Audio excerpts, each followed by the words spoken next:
Yeah. Okay. Yeah, I got it. I got it all here. right. So real quick, Steve, before we start, you know how it works, right? You've listened to the show. Yeah. Okay, we're gonna do that. Today we have Beefy, or do you want to be introduced as Tamlin? Yeah, I don't really care. Okay. That's fine. We'll let Flo pick then, and then we'll just flow right into you. It's pretty natural.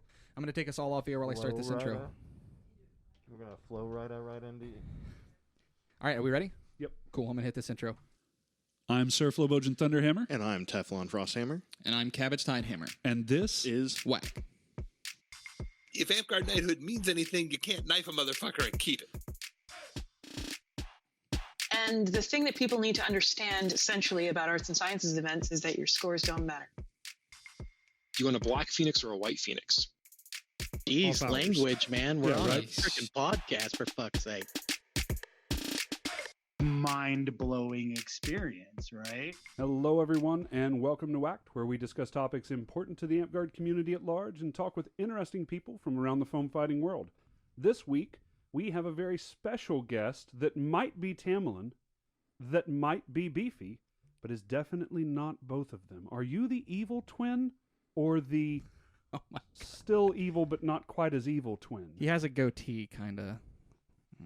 Yes. Welcome to the podcast, Beefy. It's so good to have you on. And we should also say welcome to our inaugural video episode, I guess, right? Oh, yeah, we're doing a special thing here because Beefy asked us to. So this is all being videotaped. Hello, everyone. I didn't think it was Beefy that made us do this. I think this was you in a weird... You forgot your garb. I didn't put garb on. This is my home. Well, my garb is 15 feet away from I'll tell us. you what, we'll vamp and fill some time while you go put on your garb. And it'll be fun for the viewers to figure out how long it takes you. All right, ready? Go. No, I'm serious. I'm going to mute you. You got to go. All right. Do you have Jeopardy music or something? I'm dumb, everyone. I can totally add in some You're gonna Jeopardy have to music. put that It's in. going to be fun. Yeah, that's good. Yeah, so we're all in garb. Beefy is here with his triad colors and probably the best garb that any of us have. Teflon is here in this goblin attire that is poison for audio. Try to give us No, it's perfectly fine. Look, the mouth moves over everything, and it's great. Wow, sorry. At least there's video to make up for whatever we're doing here. And the video helps so much with this rug that he's wearing. It's a very nice blue rug. This very beautiful bath rug. So we're going to get into crafting a bit later, but I do want to talk about this because Beefy, is this your invention? Is this something you came up with? Yeah. This is Duffer. Sir Duffer had just an absolute ton of this basically jersey knit cotton. Oh, was it in the tubes? Yeah, it was the stuff that was just rolls of it, and it's already pre-tubed. It's what T-shirts are when they sell cheap T-shirts, and then they put the sleeves and put the hole on them, and that's it. I'm here in a piece of linen garb. I got a belt that Sir Flo made while we're showing off the garb, and I have a hat that Teflon made. I'm going to show it off to the camera, and then I have to ditch it because I can't wear the hat and a headset at the same time. So we're going to just show it to the camera, and then it's gone. Got a little bit of hat in me. I'm not going to lie. It's a good dude. It's a nice looking hat. Yeah, they actually showed me how to wet felt. So you get the roving, which is alpaca wool, and then you wet felt it together, and then you shape it over a mold. It wasn't that bad of a process, but I need practice. I've seen the videos, but that hat is not wet felted. That one is a hat blank that I used. But, okay.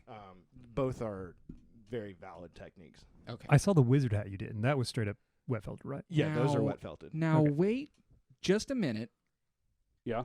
Have you done the laziest thing you could possibly do? He absolutely has. He found his first triad jersey that was within arm's reach, and put that on. Do you at least have your belt on? Flole, ole, ole. So that's a no on the belt. We need your beautiful belt that someone worked impossibly hard to make for you. That was Sir Nocturne, and it is an absolutely amazing belt, and it's underneath the table. Okay, I'm going to look, and if I've been fooled into looking at your dong, I'm off the podcast. Okay, so two things. Didn't see his dong, not wearing his belt. Liar. Oh, God. I don't know that we're ready for a visual medium yet. We're idiots. No, it'll be fine. People it's all can fine. see us being idiots. That's the worst part. So for phase this 2, is every day for me. For phase 2, I promise that I will remember to put garb on in my own home before coming out to do the podcast, especially after everyone brought theirs. All right. So Beefy, I'm going to swing it back to you. I know there's a distinction between Beefy and Tamlin. Tell us that distinction because we have often joked about it on the show. We know you as Beefy. I know Tamlin is what you prefer. Tell us how those two things came to be. Okay, so I didn't have an Amtgard name that I wanted to pick back when I started too long ago. So I went with something from a comic book. Tamlin was a character from Neil Gaiman's a fantastic writer, comic book artist, and he did books of magic. And Tamlin was kind of a big character in the beginning that I really liked, and I just dug that. So I went with that at the time. And as many names that we picked do, it didn't stick like at all. Never does. No. So they were the whole time at our park trying to figure out like what are we going to name him? What are we? But nothing worked. Not quite as much as Teflon. Nothing worked, but not much worked. And then I was in a tournament, and I'm trying to focus. I'm doing my Slim Jim fighting style, which if anybody's done, it's a ridiculous pole arm and shield. I'll post that. I'll have to put that in post. Okay, that's gonna happen. But I was doing that, and I was trying to focus, and my older brother was there at the park, and you could see I'm not a broad-shouldered, kind of. I'm like, this is me trying to draw myself to my fullest height in a chair, and it's not working very well for me. But my brother is actually like he could cosplay as Jack Skellington. That's how skinny he is. Jeez. So he was looking at me from the side, and he was like, we fight a lot of the same, me and my brother do. And he's talking to Sir Gillen at the time, and he's like, yeah, he's just like me, but he's beefier. And Gillen thought it was so funny that anybody would refer to this frame as beefy that he started just on the sidelines, beefy. And then they were like, and that actually was distracting me from trying to get my runs, which of course was fuel for, okay, this has to stick. So they started saying, well, snap it to Slim Jim, we'll call his fighting style Slim Jim, and all that stuff. And it just... Okay, so the fighting style came after the name. I thought the fighting style came first, and then Beefy came from that. The fighting style already existed. Like, it's something that I designed, and it didn't have a name. And they named it at the same day that they named me Beefy. They named the fighting style Slim Jim because they were just yelling it from the sidelines to distract me. Oh, beautiful. Okay. Yeah, and it stuck. Okay, so I know in official awards and things like that, I think you prefer Tamlin. Is that? I have both, and that's the thing. I think on the orc it says Tamlin, aka Beefy, or Beefy, aka Tamlin. I don't even actually know which one it says. I made the mistake of I wasn't very computer savvy at the time, and I also let Gillen set up my don't ever do that. Exactly. Oh God, no. I let him do my orc for me, and that went poorly. But no, he cleaned it up. He did it. He like at a later point was like cool about it. But I think there was once or twice that it was I don't know. I don't want to know what he had written in there. All right. So I know you play a lot of characters too. Like Baldrick the Bold is one of my favorite characters you've ever done. I love it. Yeah, is that seems like a newer one. I haven't seen that one come out. Yeah, that's brand new. That was for the quest that we did at Duffers, and that was a lot of fun. I was trying to think of like this guy who gets everybody interested in the party, and we should all do this. We're really, really bold, but is at heart a complete coward and will leave. Yeah. Okay. First, cool. second. So. See, this is a thing I had kind of wanted to do with my bard persona is be Cabbage the Cowardly Bard. Right, okay. so I'm very much, I'm brave Sir Robin. Yes. I bravely run away. Yes. And all of that. Maybe when we play again, that's something I can do. Flo, what are you doing, bud? So, I have your 6th or 7th Order of the Rose from 2010 or so. But I don't remember where I put it. Oh my God! Yeah. So and you moved everything around, so it's gotten jostled. jostled. I set it out so that I wouldn't lose it, and then I lost it. Man, this Too being our bad we first. couldn't have put it on the board. That would have been good. The only one I keep.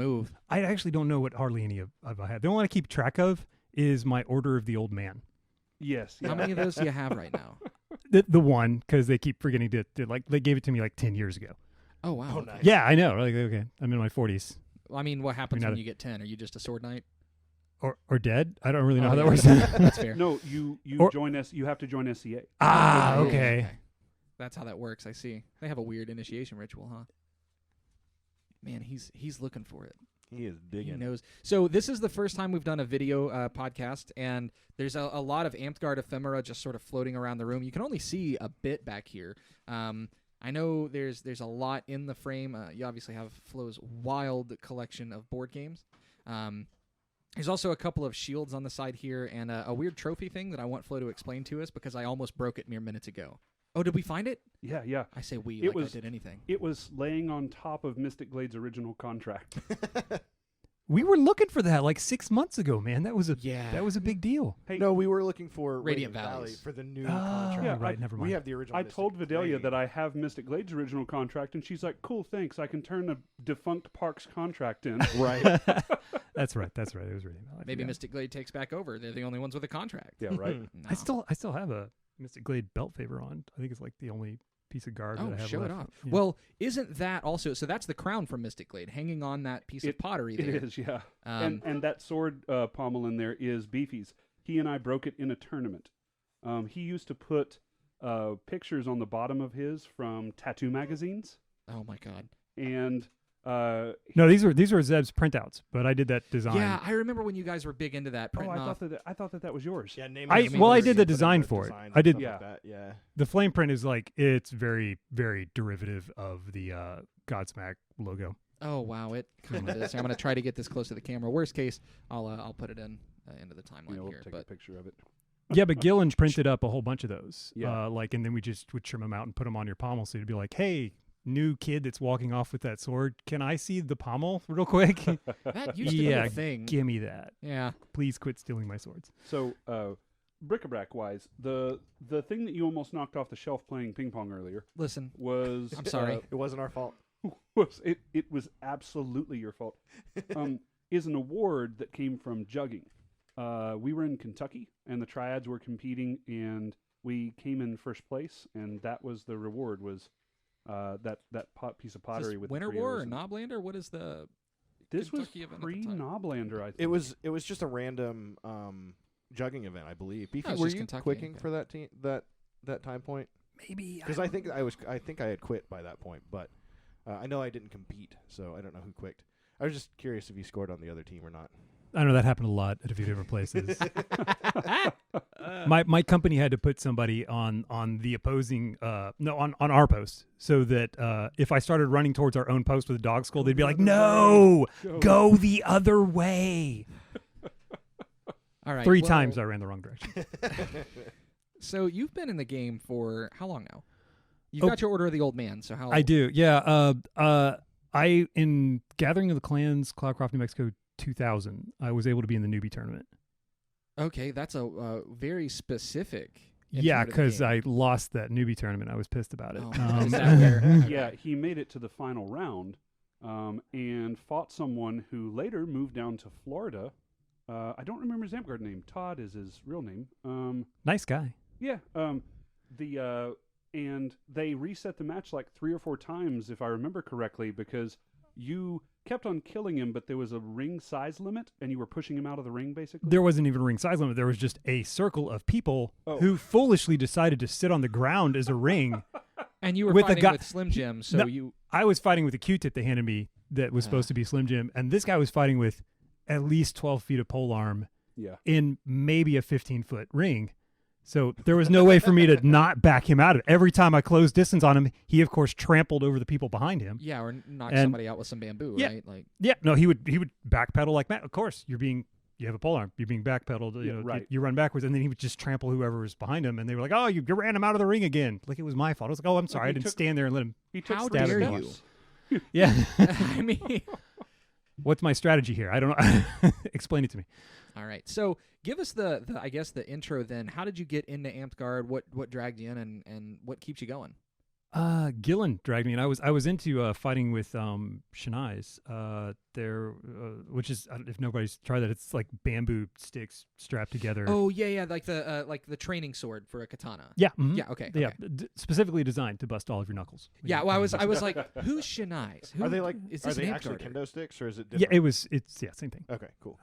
But Brett Little, who was a friend of my stepdad, Kip's, he had since I was a teenager. It was like, hey, let's practicing each other's sticks. And I loved it, and I told my friends about it. And then Gillen, when he got first pulled into the game and was trying to do, I think at that time he was just starting Amp Guard, and he had a bag full of weapons and like drove out to the trailer park I was staying at and was like, hey man, let me hit you with these sticks to try and get you interested. He was doing door-to-door sales of like, hey, try Amp Guard. I knew you 5 years ago. Didn't you like to do bamboo Shanais? Come here, try this thing. And I thought it was cool. So I went and checked it out. But but then I like moved away, and then I had to like take like a 2 years. So I really could have started in like 98, but ended up having to start in 2000. Wow. Okay. That's when I started too, and so Gillen actually hopped into my car and we drove up to meet you. One of the very first times I met you was at your home. You had moved away from Knoxville, where we live, up to a place that was a pretty decent distance away. Bean Station. Yeah, it's a Station. Pretty decent distance from everything. Notable for its one building in the entire town, which is the courthouse, post office, gas station. At the time, it had a lot of. There was one stoplight the whole time, but anyway, it was a trek to the middle of nowhere. I remember that was the first time I met you, and he was talking you up the whole time. And say, you got to see this guy. You know, he fights Slim Jim, and he set up a little ring in his yard and would practice like getting his accuracy with a polearm by shooting through the ring. I was like, it's like jousting, because this was around the same time I think that Knight's Tale was coming out. Oh God! And so they were doing all of the ring practice there too. We hung out most of the rest of that day. We drove you back down to Knoxville and hung out most of the rest of that day. I'd met you once before that when I first got in and we went up to the movie theater, but I didn't really get to know you until we came and picked you up that one day and came back down to the park and fought.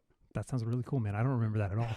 Yeah, right. The stuff that Flo remembers scares me a little bit because I've done something that he'll remember, and I'm like, is it a crime? He's a vault. Yeah, you were living with Mike Chewbacca at the time. No, that's not a real person. Hold on. Mike Chewbacca is a real person. My whole acid. Trabalka. Yeah. Trabalka is actually his name. So, I mean, you're always working on something, though. Like, every time we fight, you're working on a new shot. It doesn't surprise me that back then you had a ring that you were working in to do something. You do pell drills. Yeah. You working on anything now? Yeah. Actually, I tried out a whole new, I call it a reverse Molinet. You showed me this. I did. I fucking hate this. So explain. But it worked, right? You asked me if I was working on thing. Yes, the thing I killed you with the last time we were fighting. I've been working on that. My wrist isn't physically capable of doing that motion. I don't know. Yeah, we gotta. Oh, that screams not legal stick. Yeah, that is the sword that Golden broke over me when he got Warlord. So it's still broke. You can use it, but be careful. That'll be perfect. We'll use that. Be gentle. So your normal Molinet is just like a turn on this axis. You really don't need to move your hand or your shoulder. You're just moving your elbow up to get the axis down. A reverse Molinet is the other direction, but it requires more wrist movement. Yeah, that thing that I'm not. Yeah. I have, I don't know, lunchbox hands. Yeah, you have to do it against a Pell. I can't quite get it left hand yet, and I have this scar on my right arm. I don't have as much motion on this, but I practiced it with my right arm. You fight lefty, right? Like I'm not misremembering that. Yeah, I'm right-handed, but I'm shield dominant. I can't stand to have a shield on the other arm. I can't. The shield on the left arm bothers me because I spent so many years with the Slim Jim with the shield on this arm because the pole arm felt comfortable being down. Yeah. Okay. And then I got used to the shield being there, and I just couldn't stand. I had to learn how to fight left-handed sword and board because I couldn't have the shield on the other side. That throws me. I don't get that.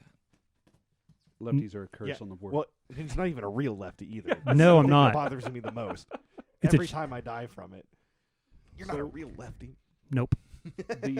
We talked a little bit about this with some of the shot stuff you were doing and things like that. But so it has become tradition with our belt months here that one of the first guests we have on is someone who is not necessarily a knight yet, but that we have come to respect their ability, the quality work that they put out. And then when you went with me, just to as an opener, we couldn't get them. They couldn't get them. And you said yes. Yes. Yeah. So we got you on. This is Serpent Belt month. Mm-hmm. I think you said you listened to the podcast, which is great. Thank you for being one of the now 46 regular listeners. Oh my Subscribe. God. We're almost at 110 on YouTube, so we are. Yeah. One of the reasons that I wanted to talk to you specifically has to do with some of the fighting stuff that we've just been talking about, and that is that you are a somewhat unique artisan, at least in my experiences. Usually you have people that dabble in a lot of different stuff, but that have a very direct focus. I'll use Sir Darko since he's going to be on a little later in the month.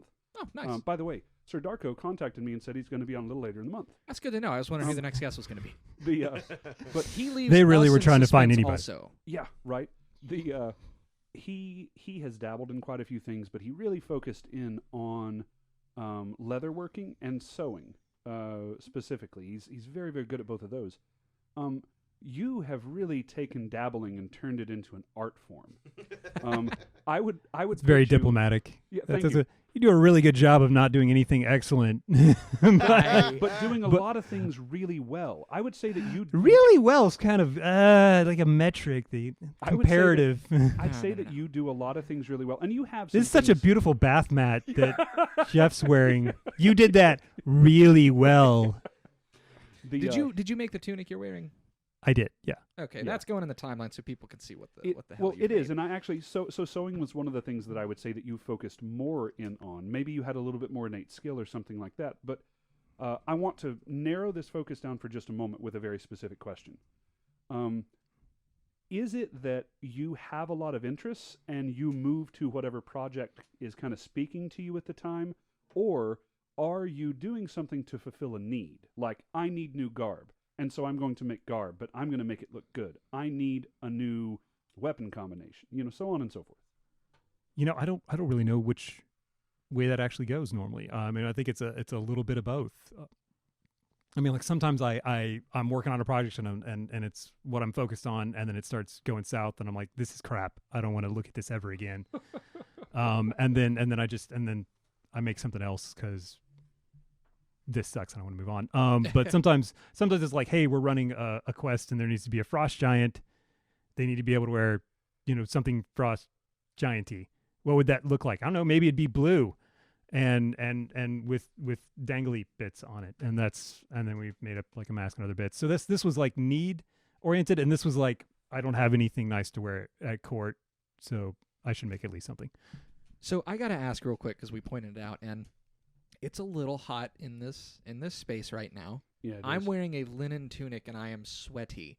So Jeff, you have a sweater and that on. How you doing, bud? Oh, I'm doing great. Oh, the smell over there is just wonderful. Can you see it on the camera? He It probably he smells like a frost giant at this point. At least I assume. I don't have a sense of smell, everyone. So yeah, it's really true. It does act like a hoodie. There's like enough space that I can really just dig my hands in. It's really great, actually. That's cool. I like that.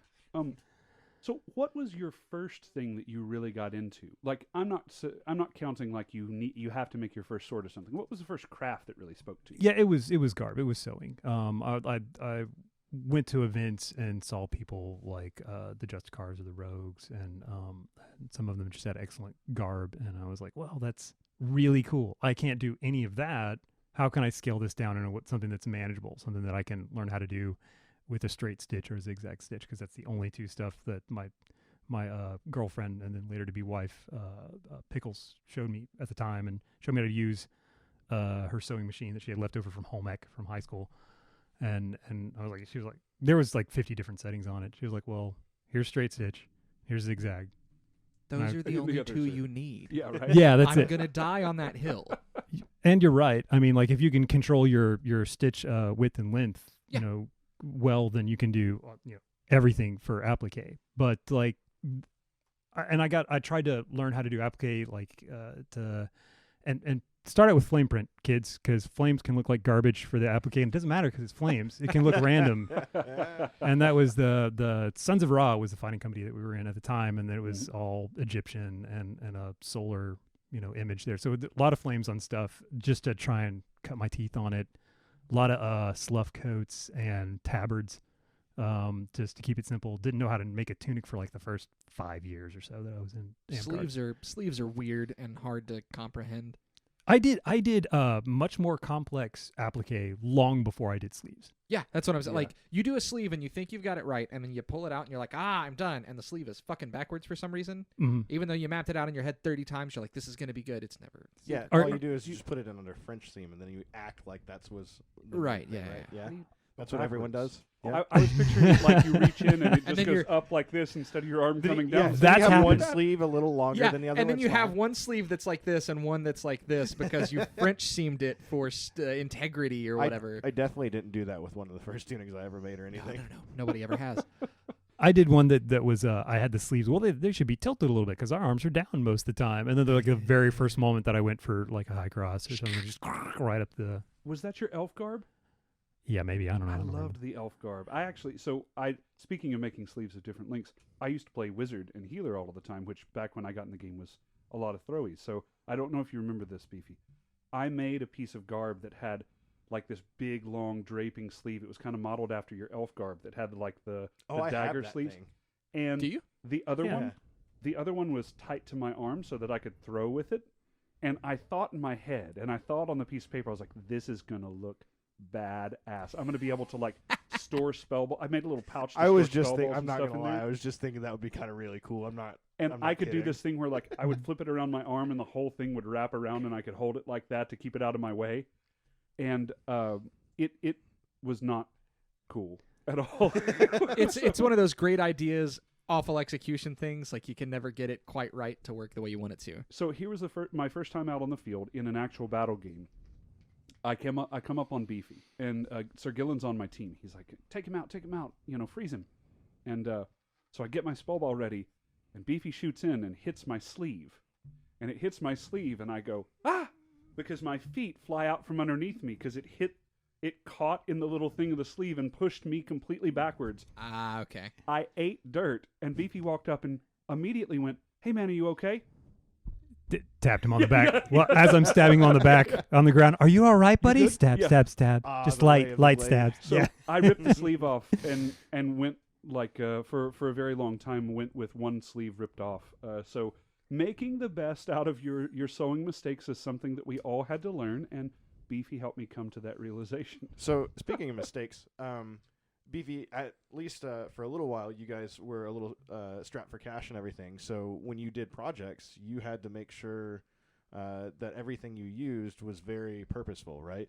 Yeah. Can you kind of get a description of that? Because like some people do like a muslin blank to start, so they think that their pattern works or something like that. Did you do some of that process, and like did you reuse some of those blanks or anything? No, I didn't even have material to throw away to be like, okay, well this didn't work, so we'll pattern this out for something else. And that was like most I could do that with was like there was a point when slough coats were huge and everybody wanted a slough coat. I'm bringing them back. I have a pattern. I'm doing a thing. Bringing them back. You're really excited about that. More than I should be, but yeah. I'm with you on that. I think I'm going to add them to the list of things to like simple garb that you can do, because it was really easy to make, and it was something like, okay, all I need is an old button-up T-shirt that fits comfortably, and then you basically lay that down flat and use that as a pattern, and it's so easy. It's so easy to make, and that's like that was the thing, and it's still kind of a factor for my, I guess, creative process, if we want to call it that, is that I'm bad about like not measuring anything or not eyeballing stuff. Like I will fold stuff to be the right length. I will hold stuff against something else and be like, yeah, that looks about right. And then just and I'm really kind of just making shit up as I go. It amazes me because most of the stuff that Beefy makes, at least for himself, is super well fitted. Yeah, absolutely. Okay, yeah, and that's I was trying to make stuff more roomy, and it didn't quite work. And it's like stumbling upon yeah, that's my favorite way. No, and that's like if you've ever seen, well, you haven't seen anything that I've ever tried to actually make that was form fit. I think it was only about 2 or 3 years ago, I tried to actually make a form fitted dress for my wife that had daggered sleeves and stuff like that, and it was in every measure an abysmal failure. Okay, sewing women's patterns is very confusing anyways, because it has a lot of curved seams and a lot of obviously a lot of geometry for their body shapes, but it's confusing to me to look at those patterns because there's those like P-shaped things, and it's like it's called a princess seam or whatever. I don't get it. Yes, and that was in a realm that I was like, I'm going to really expand, my horizons here. I'm going to try and sew by a pattern and do it, by the numbers and correctly, and learned that I know nothing about that, and that is not my process. Well, most patterns are obtuse as hell too. Yeah, and I tried to pick a pretty simple one. It was like a McCall's, I think it was like 6 different pieces or something. Oh wow. Okay. Yeah, it wasn't hard. Well, it's a learning process thing too, right? Like everybody has that uncle or has a friend that has that uncle that can come over and fix almost anything on your home. He's never been to school for it. He wasn't a contractor or anything. He just knows just enough to do all of those things and can intuitively figure all of the rest of the stuff out. Some people learn like that, or now just use YouTube, like I've been doing. Now just use absolutely.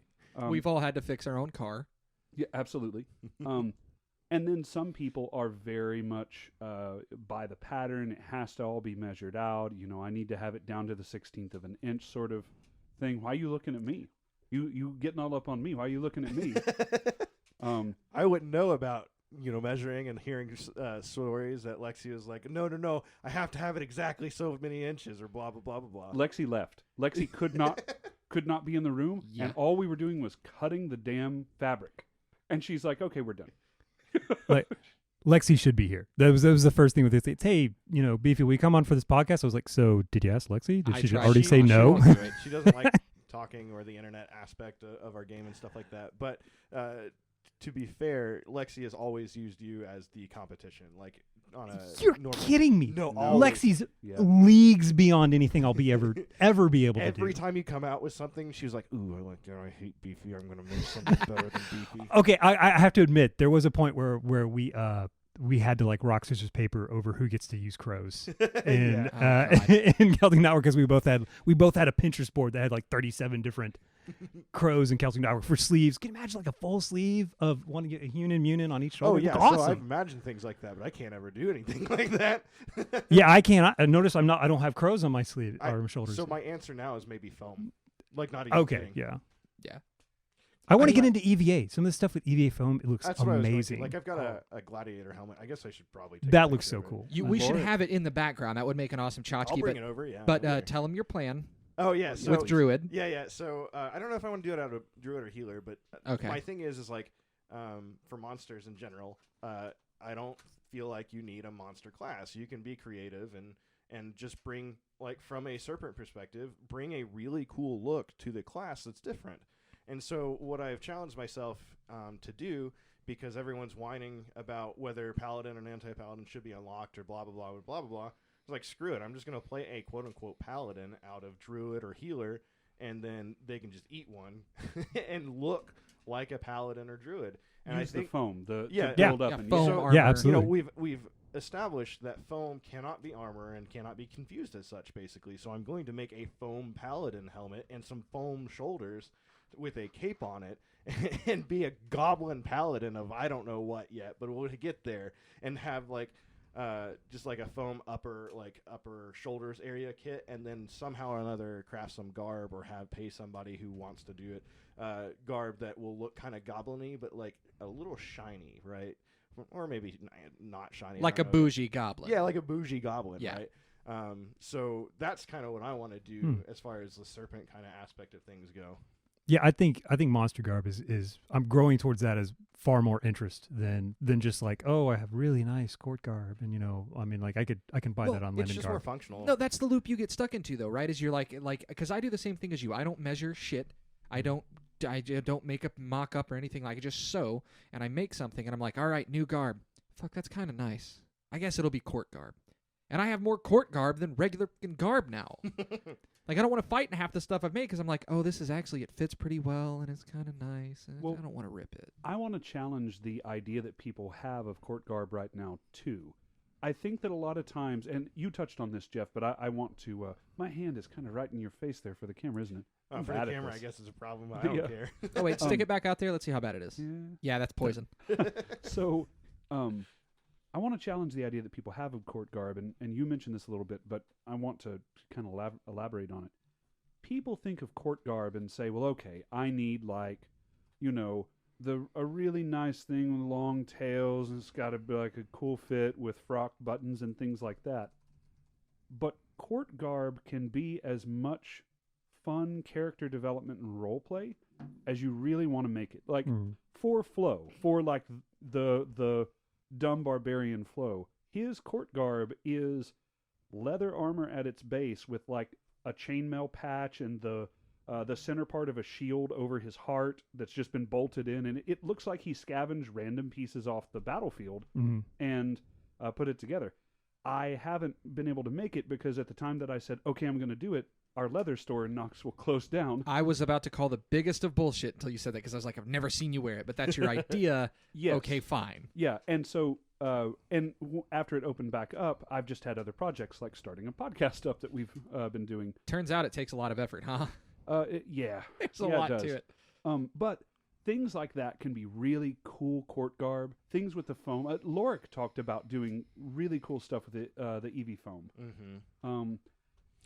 If you're not going for like an armor perspective, I truly believe you can use it in substitution to leatherwork and stuff. Yeah. You have done some leatherwork too, though. Yeah, it's funny that you was mentioning scraps. Like my favorite piece of armor that I've ever made was made entirely of scraps from other people's material that I spent years when somebody would come out with something, I'd be like, hey, do you have any leftover pieces from that? They're like, and anything that was this big. I did not realize that was all scrap armor.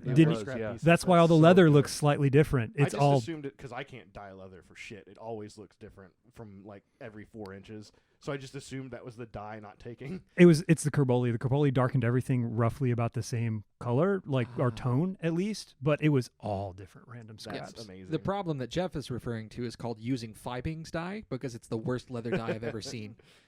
Fibings will never sponsor this podcast, so fuck them. I'm bitter. It's fine. I think there's a story behind that. I don't know. I have ruined so many good leather projects by using shitty dye, and it makes me angry. Like every time you go, they're like, "Oh, use this dye," and now every time they're like, "Oh, use this," I'm like, "No, you don't know what you're talking about. Go away. I'm gonna go find my own." Every time. And it may just be the way I use it, right? Like a more skilled leather crafting person could probably tell me what I'm doing wrong, but like, I know if I use the EcoFlow, I get better results every time. Yeah, that's what I use. The same as well. problem with the EcoFlow when I used it. I'm just really bad at it. Yeah. Okay. Well, then yeah, you're just bad. But like you do stuff with like, I guess we'll say it's scrap, but like you've made swords out of just the what we would use as a cap. The donut sword. Yeah. The donut blade. build sword. Those last forever. Those are the best thing to hand to a newbie, and say, okay, just try and break it down. I dare you. Jay made one as well, and I think that he's still using it. I want to touch on that scrap armor though, because that was several years in the making. Yeah. It's still in process. I'm always refining it. I think any good armor kit is never done. I gave that back, right? You got it again? Yeah, I got it back. Good. Yeah. I tried to get rid of everything when I took like a 5-year break, and I tried to put stuff at Jeff and Lex's, and then they were like, "Yeah, we'll hold on to it." I don't know how much shit from everybody we've got in the house somewhere. We still needed to do the tour of your garage. We've talked about it many times. It's almost depressing, to be honest, how much random junk that I keep pulling out and finding. That's amp guard. That's amp guard. That's just No, that's still PVC 4 amp guard. We need to do the Mario quest because I love the Boo shield and the. My kid has gotten more play with all of that stuff than any amp guarder has. So Lexi's made a bunch of random Mario themed stuff for Mario mini games, and they're all around the house basically. Like there's some Koopa shells, and she's made coins and a Boo shield. The POW blocks. Mm-hmm. Yeah, so the POW blocks out of the kids puzzle mat stuff. So she's painted them yellow and put a question mark on it and stuff.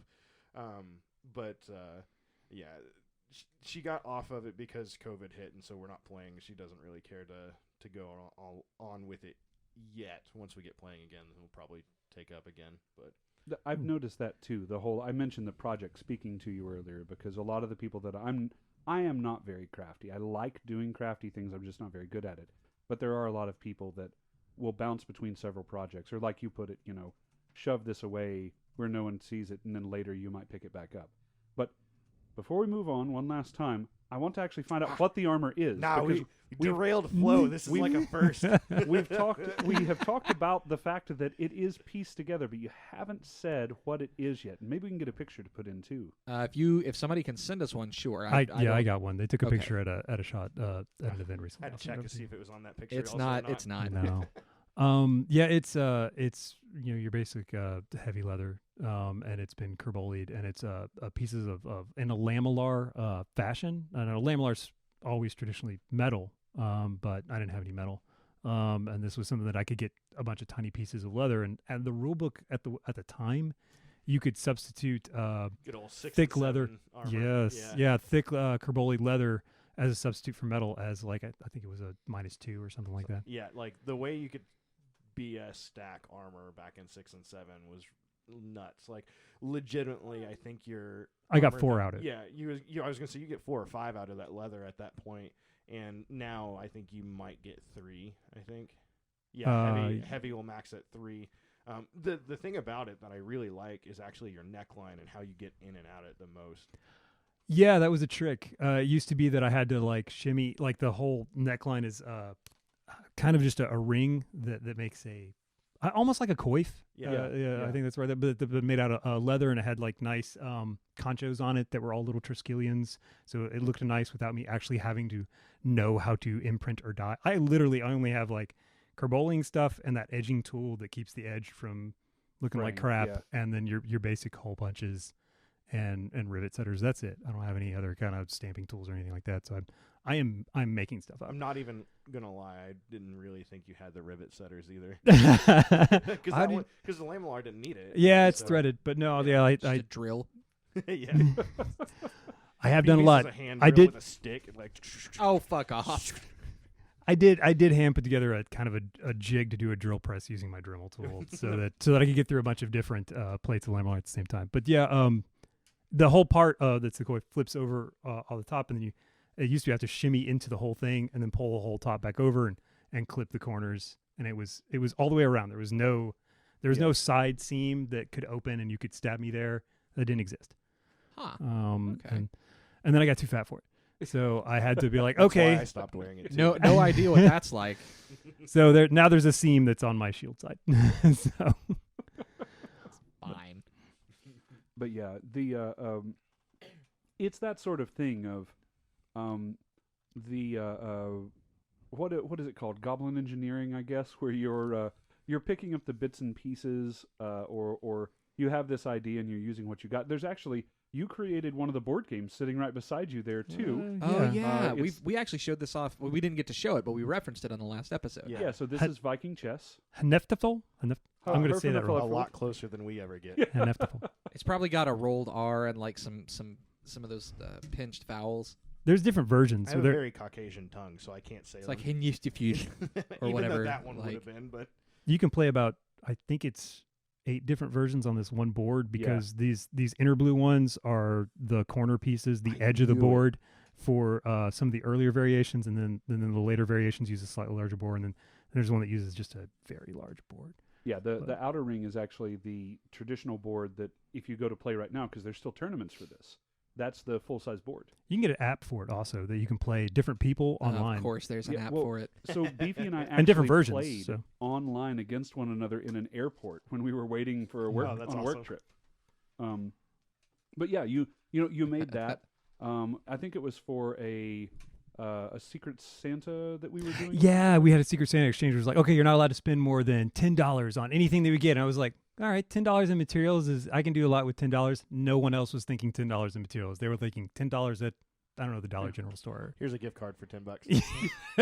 Here's one of those one-shot Nerf guns you get at the Dollar General on the way to Kud's birthday party. Right. If I take the spring out and put a different one in, those things can really You can fuck a kid up with those, but I'm just saying, that's in your $10 budget. I found something for 5 cents at the one and below, and then bought enough to equal up to $10.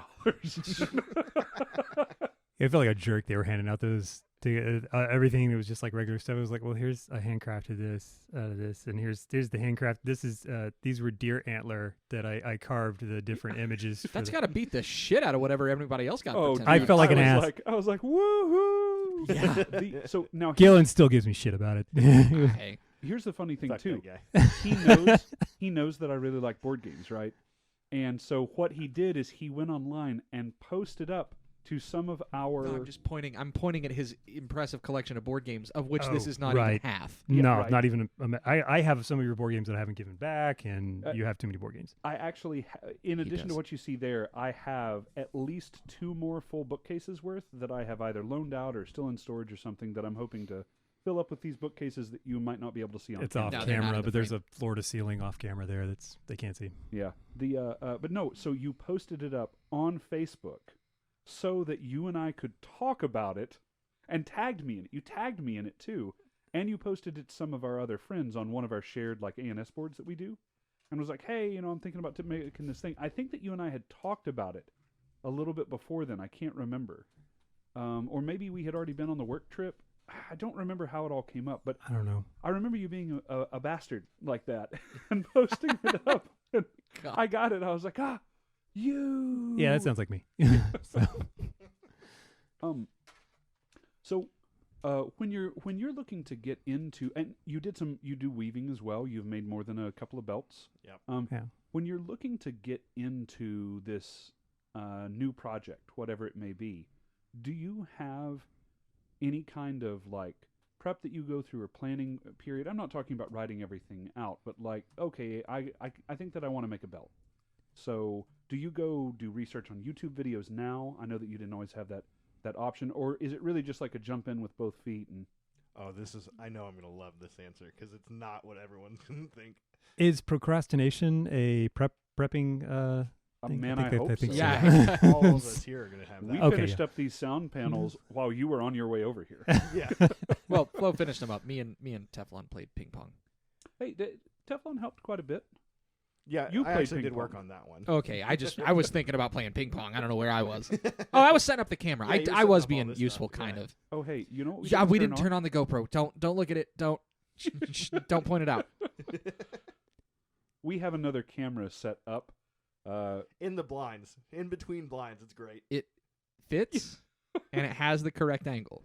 Yeah, it can also be moved by the blinds, not by just putting it somewhere. Wow, else. that's So some here's our jerry face camera for Beefy. It was pointed directly at him, so we could actually do a second shot. Oh no, we don't have to worry about it. I've been getting photos of stuff that needs to be up close.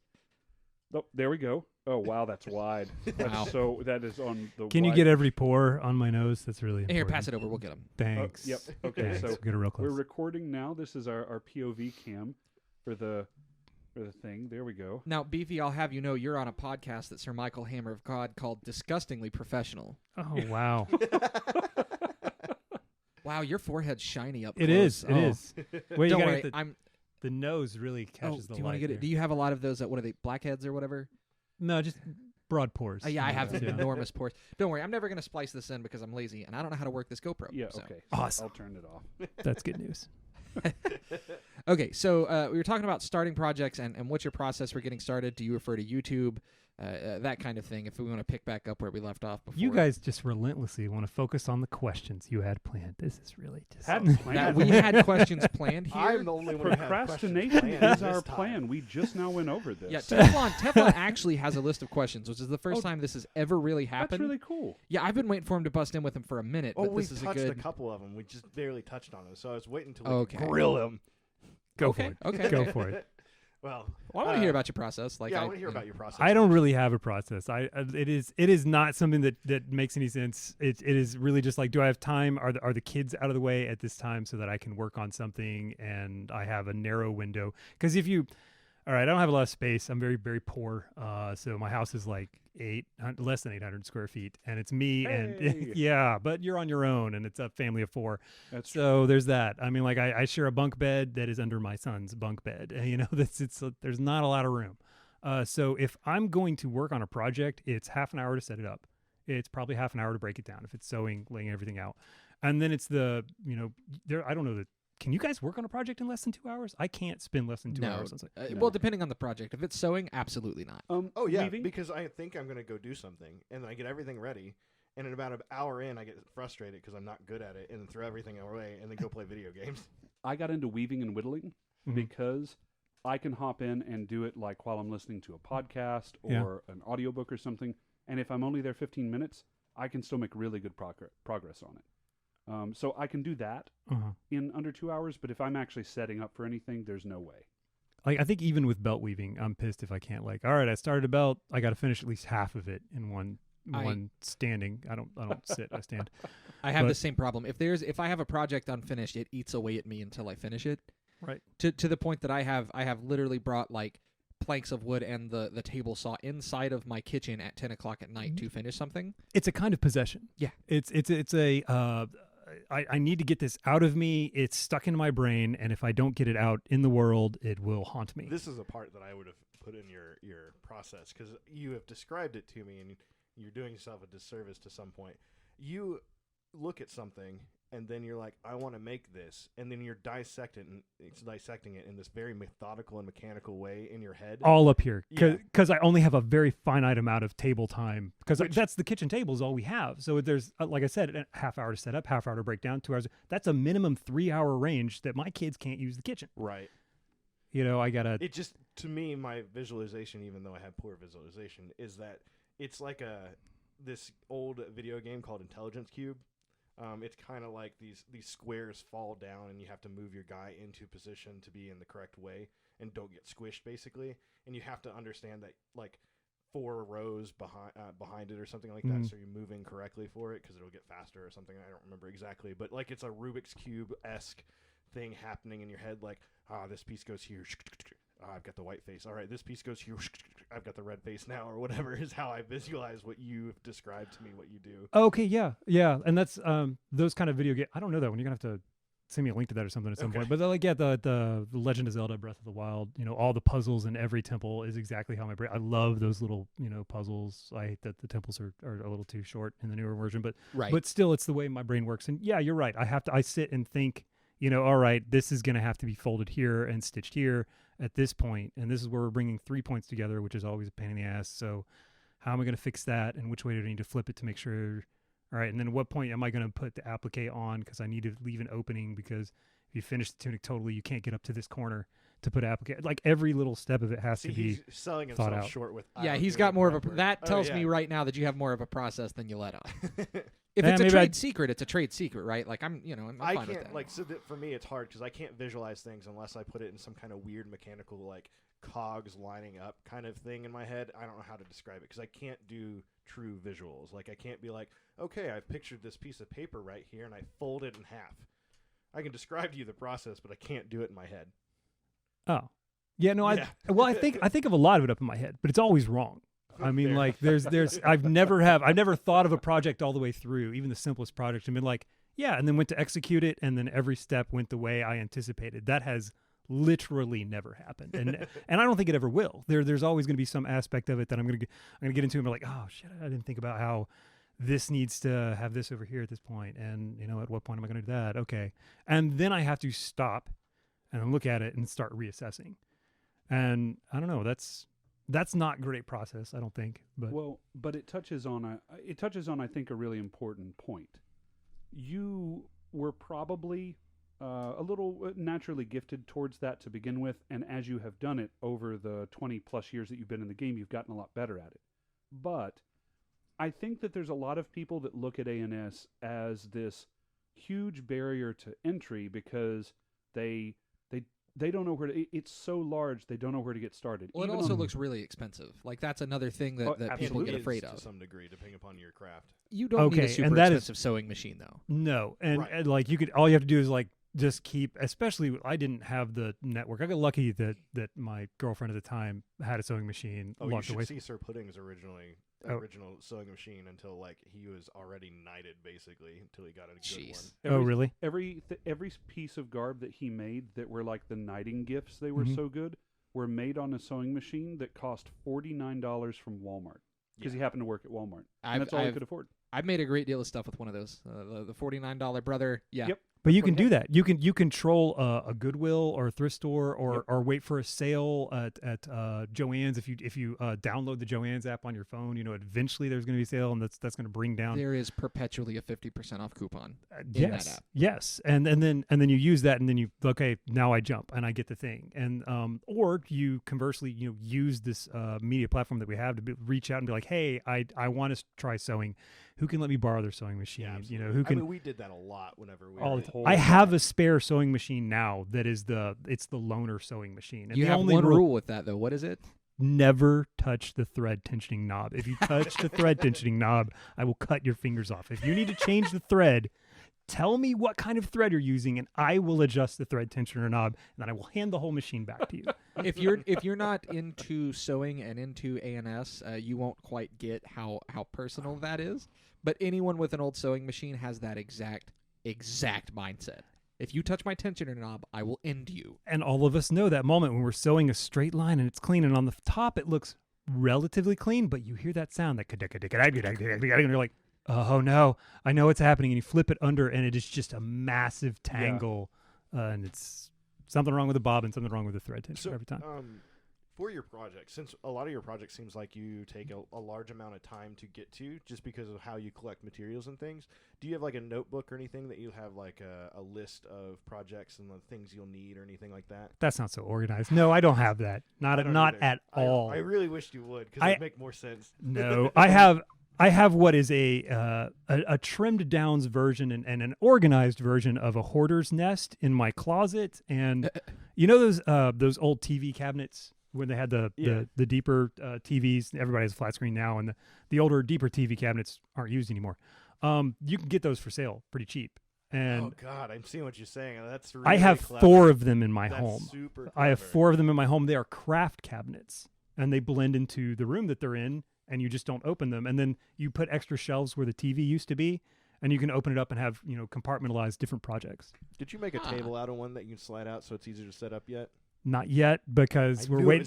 It is absolutely on the to-do list. But yeah, that's what I use, and it's pretty organized. I have a finite amount of space for it, but I open the cabinets usually, and then I look and I say, okay, no, I don't want to work on that. No, I don't want to work on that.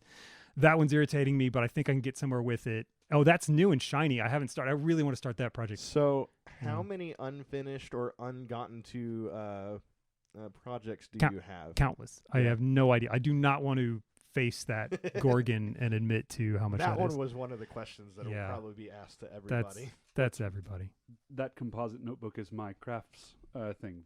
That's a new one. Oh, you actually keep a notebook. This is fascinating to me. Yeah. So if you if you open it, it's the scribbles of a fucking madman. So I've tried to do this and it's failed every time because I've lost. I have a notebook. I didn't bring mine, but I have lose a them. I feel like I would just generate extra notebooks that also do not have. That just looks like my D&D. I'll put this on camera for everyone, but all of these composite notebooks in here and they go back to like 2000 or so. Just one. Hand me just one. Are old crafting things, or we used to do this thing where we would keep a notebook of different people that we would fight and things that we did well with them against. Gillen talked about this on his episode a bit, right? Keeping a book so you know where you're strong, where you're weak, and what to work on. Yeah, so these are also in there too. But yeah, and no one can look at those. No, so on one of the first episodes of the podcast we did, Lexi was in the background, listening to us record, and she just got bored and decided she was going to go through my bag, and she pulled out my crafting notebook because I kept it in my bag. And she just pulled it out and started going through all of the projects that I was either doing or that I had planned. Because, I do measurements and, try to plot things out sometimes. Not because I'm going to use that in the finished product, but because, I need to know how long a pair of pants should be. Pre. Yeah, right. So when you do all the folds and stuff like that, you know where it's going to sit, that kind of thing. And she opened my notebook and then went through and made notes on all of my notes and told me where I was wrong and where it was in red. Stupid. This is stupid. Don't do this. You shouldn't do this. Try this. She graded your notebook. She graded my notebook. That is hilarious. And I did leave not my shit pass. sitting out, will she fix it too? Probably not, because she already decided that she can't deal with it. Make the distinction. Yeah, she didn't fix it. She graded it. Big difference. She didn't say oh, you should do the pants this way. She was like, this is stupid. Don't do this. And then on the last page just did some artwork that I guess for her were scribbles, and I was like, I could never. Yeah, this is the thing that makes me mad about some of the people who can draw and stuff, because I'm like, all right, I have this really cool idea, and if I don't do something physically, it'll never happen, and then I'm usually not in some sort of space to be able to do it, so I lose all of these ideas all the time because I cannot draw. Apparently can paint a little bit, but I can't draw to save my life. A stick figure is very hard for me. Yeah, I'm the same. I cannot draw. These hands are not meant for drawing. Well, you can draw a T, right? Maybe the letter T. The letter T, a capital T. Barely. Have you seen my handwriting? A fat capital T is a T tunic, right? No, yeah, but I can't make any kind of shapes. But you could, if you have, and this is something that I used to do with with tabards or sleeveless tabards. See, I knew he had extra stuff. He wanted. And there's little scraps. I would occasionally write something down and be like, okay, what would look good? And Jeff is baiting this all out of you. This is great. If it works. I didn't realize I had a process. They don't call me an instigator for nothing. But if you just draw a rectangle for a tabard, and then you can be like, okay, what do I want to do the trim in? You could take a colored pencil and look at the colors to see if they look good together. Yeah, but I don't know I can't tell the difference. I don't think I have all the rods and cones correctly in my eyes. I have a problem. Yeah, he's actually colorblind. Yeah, and I have problems. What with color is shades. Barney, the dinosaur? By the way, He's pink, right? he's purple. Are you? Okay. Every time I tell him this, it reframes his childhood. This is the Yeah. third No, time he's tried to forget. He's tried to forget that Barney's not purple. I thought because I remember you asking me this last time, and I was like, well, it's definitely not purple, right? But no, apparently I get it wrong every time. This is a game that Vidalia will play with me too. We'll drive by like a sign or something. She's like, what color is a Taco Bell sign? And I'm like, it's Have blue, we told right? how you figured out that you were colorblind on the podcast yet? No, maybe not. No, His it's shoes. one of my favorite It's the stories. shoes, right? No. Okay, all right. This is so good. So Sorry okay, for this being your episode, but this is really good. listen, this is Tangent City. This is our show.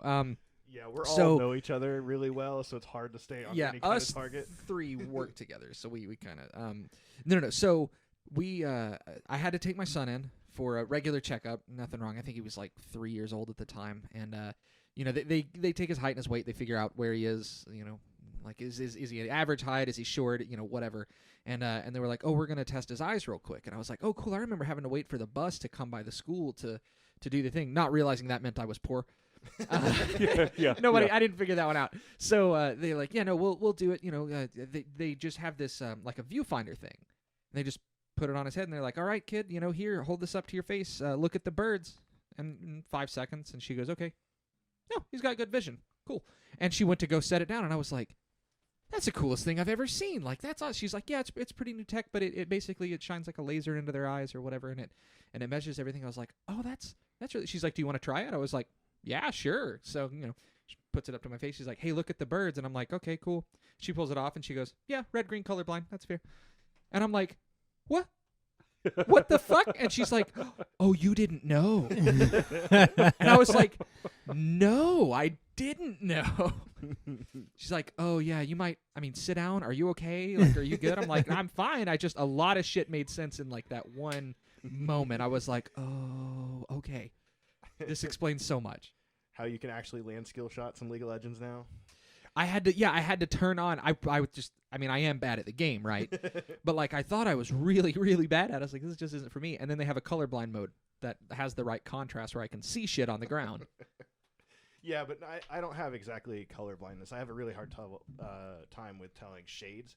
If it's like slightly off and they're separate, like out here, I can't tell the difference. But once they get really close together, I can barely tell the difference. That's a thing for all humans, right? Like there are like optical, like I'm sure there is. It's how many like rods and codes in your eyes or some nonsense like this. Yeah. Well, it's like they'll take a shade out of like a chessboard and then put it next to something else and make it look purple in comparison. Yeah, just because of weird tricks and optical illusions and stuff that you can do with that. But so drawing stuff on the tunic, right?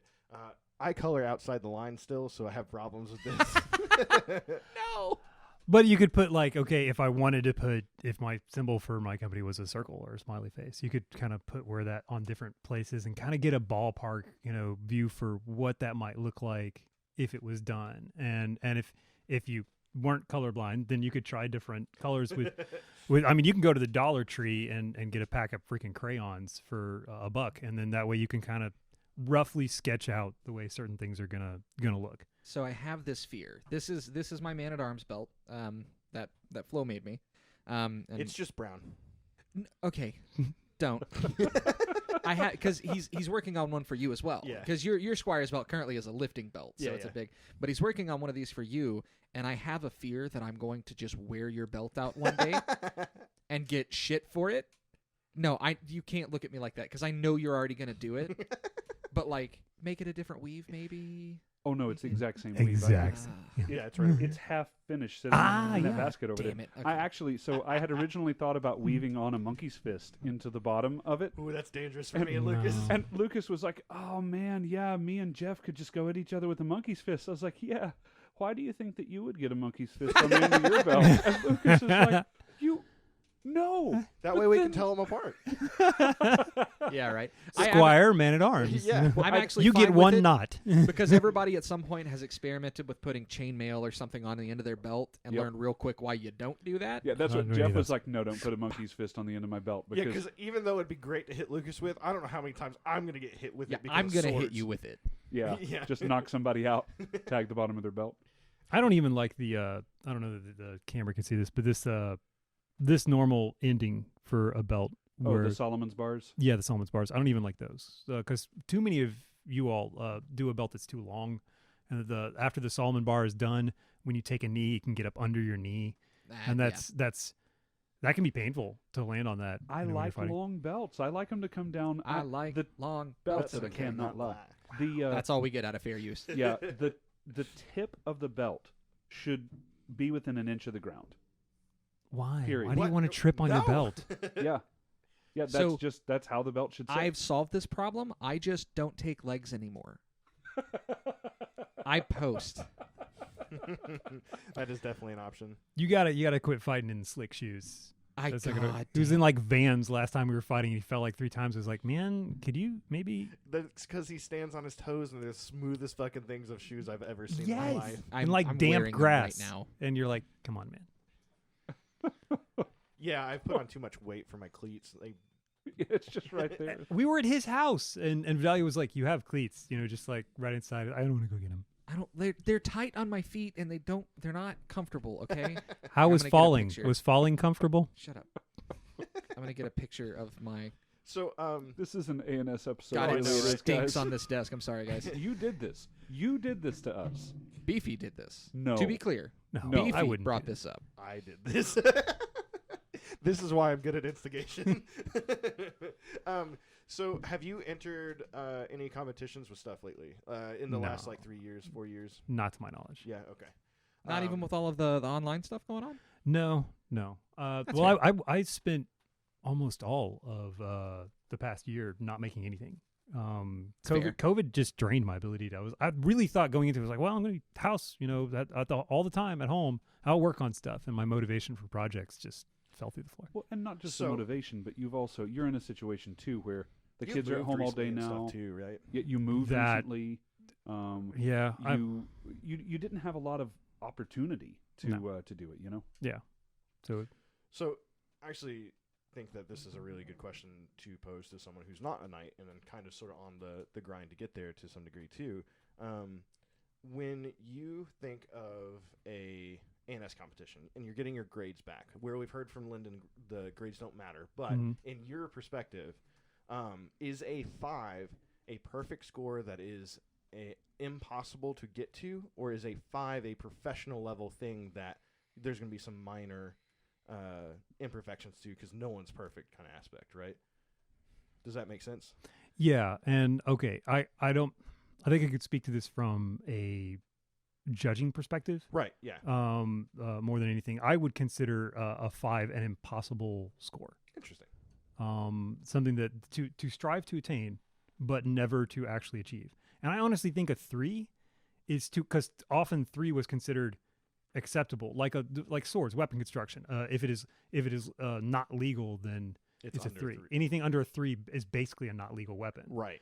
And if you set the bar that high, then there's not a lot of wiggle room between 3 and 5. Mm-hmm. So I don't actually think it's a good scale. Well, I've never really liked the 5-point scale either, but I guess the idea is that's what the point, whatever, depending upon how far down the point scale you get. I've always stopped at 0.25. That's like the only thing that I would count. So it'd be 3.25 or 3.5. I don't like anything in between. I like the cleaner numbers, but that's from just a preference of it, I think. But I've had to shade that all the way through, like a 3.27, and something like to feel like there's more gradation there. Mm-hmm. Like you say, well, here's some areas for improvement, here's some other areas. Right. Okay. So with your perspective, being slightly different than someone who could be on the COK or anything like that, what is your opinion on the growth of an artist through their awards? So the kind of mythical thing of someone who's a professional coming in, right, and they enter their very first item, and it's a professional level quality tunic, right? Mm-hmm. There's a perspective from some that their next item has to be better than that to get their next award. I completely disagree. Yeah. Okay. Yeah. That's because you're reasonable. Yes. Well, I mean, I don't know. I could try and devil's advocate. The devil's advocate is you want to see growth. Right. From anyone, but the concept there is that the growth has to be linear. That Darko, if he would have there was at the time Black Rose. No. Black Rose. It's Black Rose. That was making just some phenomenal leather work and had been for years down in Neverwinter. Yeah. And great guy to talk to. You know, very open about sharing. Come up with a really, I think, some of the best ways to hold and keep color on a leather belt and still be able to twist it and move it around, and that color absolutely stay perfect. And I don't know anybody that has never that same, crack, never. No. Yeah. And like I don't know that anybody's quite that I've seen recreated that formula. But He so probably didn't use Fibing's leather dye. No. No, I know a little bit about the recipe. Sharpies, right? Jeez. No, Negative. That was what my knight put on my belt at the time for my man-at-arms belt. Is he sharpied the gray on there? Stephen, I called him and was like, "Dude, it rained and all of this came off," and he hung up the phone laughing at me.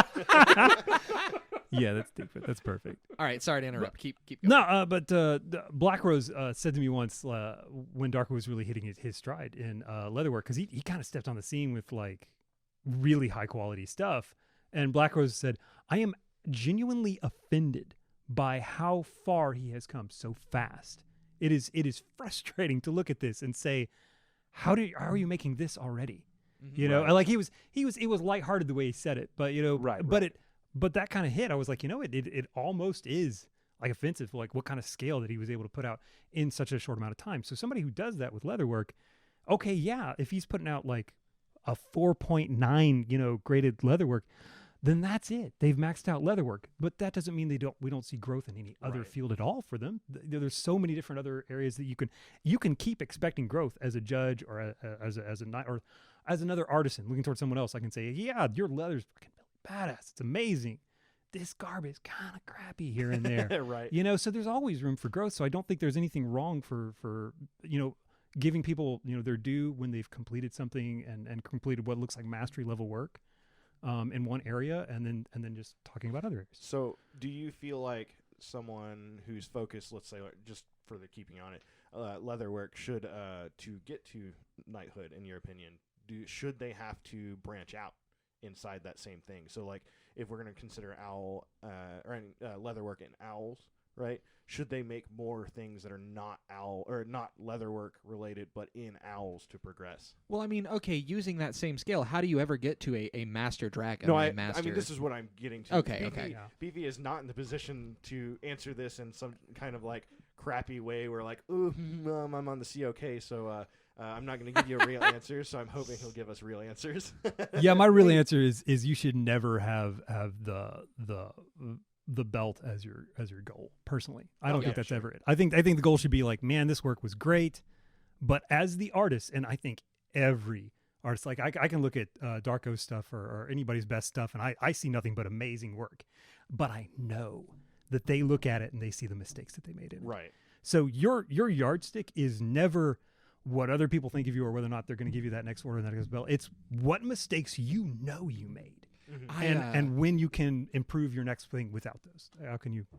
I attended a panel, like an online panel recently for garb, for you know, sewing as a panel, and one of the things somebody was like, you know, what's the easiest thing somebody can do just to improve their scores? Which I think the question was, it was asked by a very new player, but it was, what was the best thing I can do to improve my scores with my garb? You know, what are judges looking for and that kind of thing? And one of the judges spoke up and said like, oh, the best thing you can do, shut the fuck up.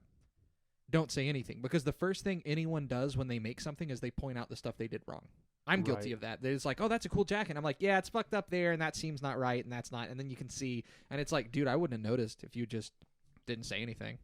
I have sold or given away so much garb at the cost of get it out of my sight. Yeah, I can see all of the flaws in this thing, and I don't want to look at them What's anymore. the price tag for this? I need to never see it again. Don't if wear you it know out I'm to gonna the field. Yeah, no, you can wear it to that event I don't go to. Thanks so much.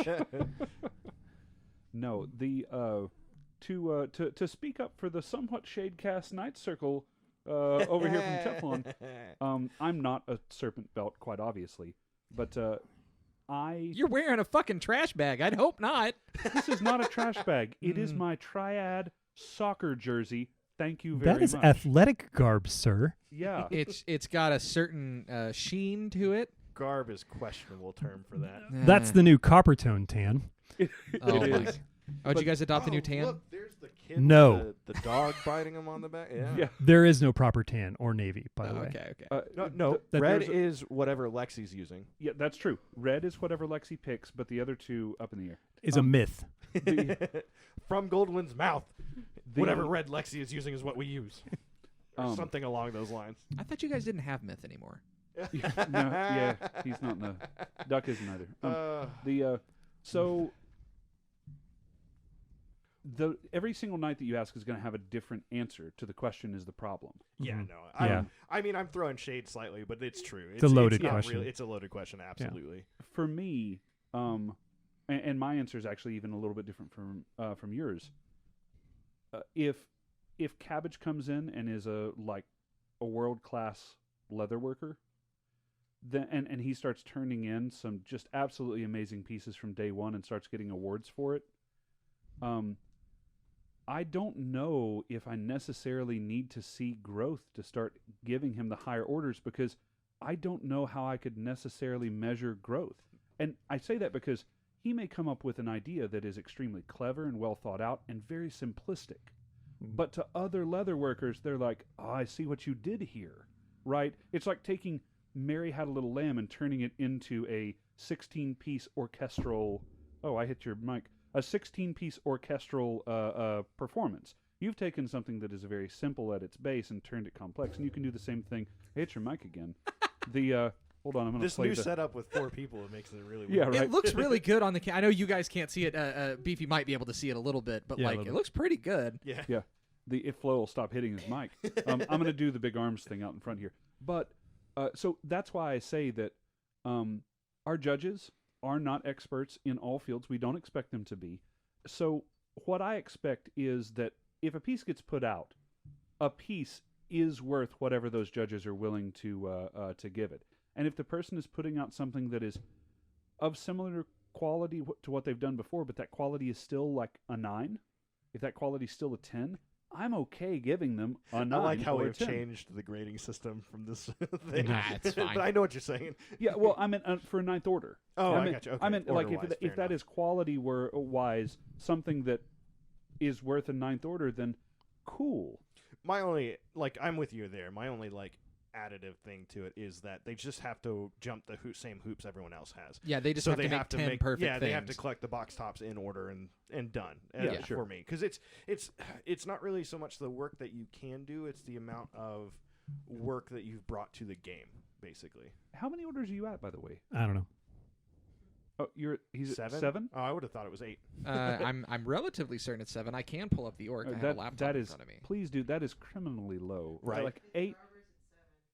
Yeah, it's 7 garbers as far as I know. Vidalia's in the background. She tells us garbers are at 7. She's not important though. Please still draw heads for us. We're so sorry. They might be sorry. You are, by the way, you're in the orc as Beefy Tamlin. Good to know. Yeah, I'm just looking here. The My Little Pony horse. I put that in. Yeah, there's a My Little Pony horse that has a triad. A Valnut. A Valnut, yeah, a stamp. And that is my image. So while he's looking up things, because I think that's fantastic. There's a, I guess, perspective that if someone is selling something, they get a reward of money, right? So if someone who is a part of the game, let's just use me. If I'm part of the game and I sell paintings as a vendor, but I'm still playing Amtgard and everything like that, should those paintings be eligible for awards and things because I am physically selling them and things? Because we get a little bit of different perspectives and stuff. The short answer is yes. That is me as well. Agreed. That's what I agree. And that's because if you don't, then the award system becomes like a kind of a pay for play award I system, agree. and that doesn't seem right to me at all. There's just too many artisans that are poor, and the only way they can continue to fund their art is to sell. I've actually thought about whenever I have these ideas for characters and stuff, because I don't personally sew very well at all. I get really mad and I fucking throw things away really quickly. So I've thought about going to people who are in 6th, 7th, 8th range and being like, hey, this is my idea. I want you to try, if you're looking to grind or push for the award or whatever, I want you to try to make something that you feel is going to hit somewhere in those awards, and here's the money, because you don't want to spend your money necessarily all the time to get somewhere. So having the monetary outlet for it would be interesting to me. I would hate that really? as an art. Yeah, that's like the moment someone commissions something, I lose all interest in it, and I hate working on it, and I feel bad that I'm not working on it. And you live in this artificial constraint at that point. The moment you've taken money for it, it's weird. Right. So Lexi doesn't like it either, but she will take money for something if she is excited about it. So if you pitch her the idea and she's excited about it, she might make it and then take pretty much materials cost for it, maybe a little bit more, which is criminal for her, in my opinion. But that's the way it kind of works out. So I was really curious about that too. Let's see. Do you believe in a quantity aspect to an award? So let's say you're on 7 and you keep making 7 level things over and over and over again, but you make, let's say, 10, I don't know what, an arbitrary number of the same kind of thing. Mm-hmm. Do you think stepping up for the quantity involved giving back to the game is something as well? No. Okay. Yeah. So I think that's something that's like if we're trying to judge it as the quality of the work, and the quality of the work doesn't improve, I don't think it matters if you make like 100 of them. If the quality is the same, then it's, I mean, maybe a tiny bit impressive that you're able to make 100 of a thing, and it be consistent quality. That's a different kind of art. But no, I don't know that would be worthy of another award. So I'm gonna tangent here. Yeah, grab, because there was a couple things I was going to bring up. Oh, you're looking at well. Yeah. So there's this. I've said it many times, and I keep misattributing the quote. It's hard to work out. I think it is. So the quote is, "Quantity has a quality all its own." At what point can you make so much of something that it is worth moving up? It's considered progress, right? Like, you've made a lot of stuff. Like, you make swords for newbies, and I mean, you have a sword bag that's fucking chock full of stuff. You have more loner sticks than I think I've ever seen anyone have. I feel like you have a fair amount. I don't think so. Yeah, no, I've seen Gillen back in the day had minimum 30. Yeah, well, he had the big army. Yeah, an army bag full of it, and then I've seen Gunn wants to have that. That's one of the projects that I'm guilty that I'm not completed yet. There's a duffel bag that I'm trying to make for him. That's a military duffel bag that's all, and he brought me the canvas and knots and everything for it. I think he brought it to me like 3 years ago. Well, is there is there any value to that? Like, can you make so much of something that it equals out to being a higher tier, just based on the volume of the thing you've made? So, like, for example, if you were to make swords for an entire event, like, we're going to use lightsabers, and so they all have to be lightsaber themed. So you make 100 lightsaber, 36 inches with the right colored covers and everything. That's Serpent. That's service. That's a distinction, huh? Yeah, I mean, I can make the argument either way, right? Yeah, okay. Well, I mean, we could boil everything but sword down to service. Sure. Okay, but let's say like Jeff makes the walls. Teflon makes these walls for stuff like that. I've made some wall twos, but like you make something that's meant to be used. You make a whole bunch of them so they can be used at a thing.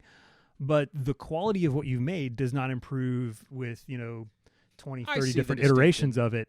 Then that doesn't merit, in my opinion, a new Serpent level award. But it does merit like a service level award. That somebody who's really tried to put in the time and effort, sometimes their own money, to be able to get this thing done so that everybody can have a good time with that thing. Dude, speaking of walls and speaking of field props, you made boats not all that long ago. I love those things. You got to tell us about, because we have referenced them on this show, like, I'm going to say 5 or 6 times. Tell us about those. I'm proud of boats as a mechanic. That was something that we were... All right. Well, Teflon and I have been trying to work on a bunch of ideals for different quest things that we've been workshopping for... We need to get back to that eventually. I worked on the dock a while back. I'll talk about it later. Yeah, I updated it. But one of the things that I was proud of that we kind of hashed out was a mechanic for how boats can be utilized in an in-game format, and in a simple set of rules that like things like at least one person has to be able to carry the crossbars for the boat, and the boat was simple. Like it was bamboo pieces tied at the point and at the end, and then 2 crossbars to keep the bamboo. I mean, looked at from the top, they looked like a boat. Like they were, they were the right they shape. look like an eye with crossbars where you almost like canoe is what we were going for.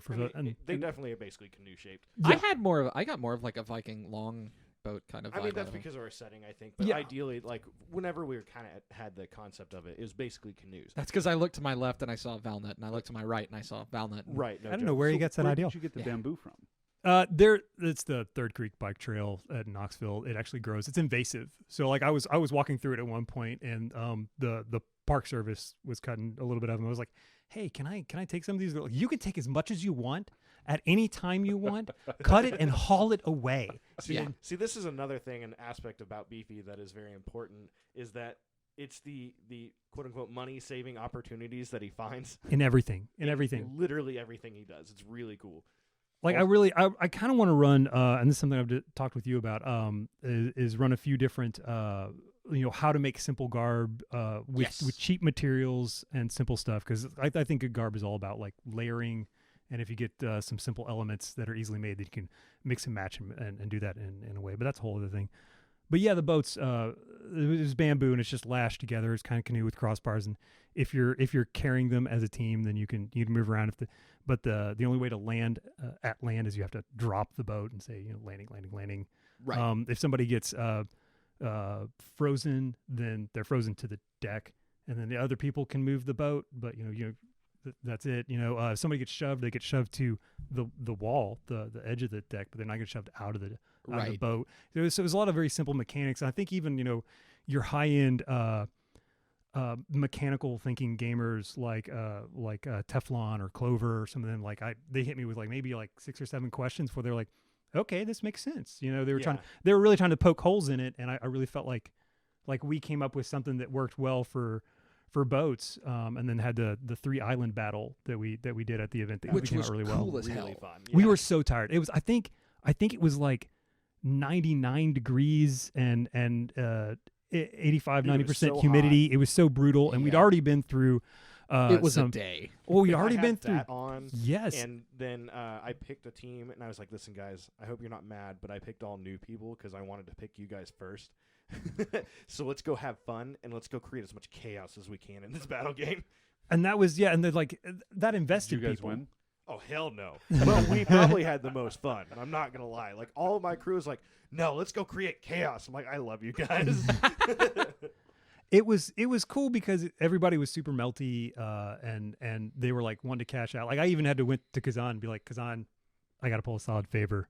Will you? I need 3 captains already. I already got Clover and Teflon. Will you captain the 3rd team? And he was like, I am exhausted, and I would say no, but okay. Okay, no. Because you're asking me, this is a solid. All right, Beefy, I'll do this one thing for you because you asked nice. How do we get Kazan to owe us a favor?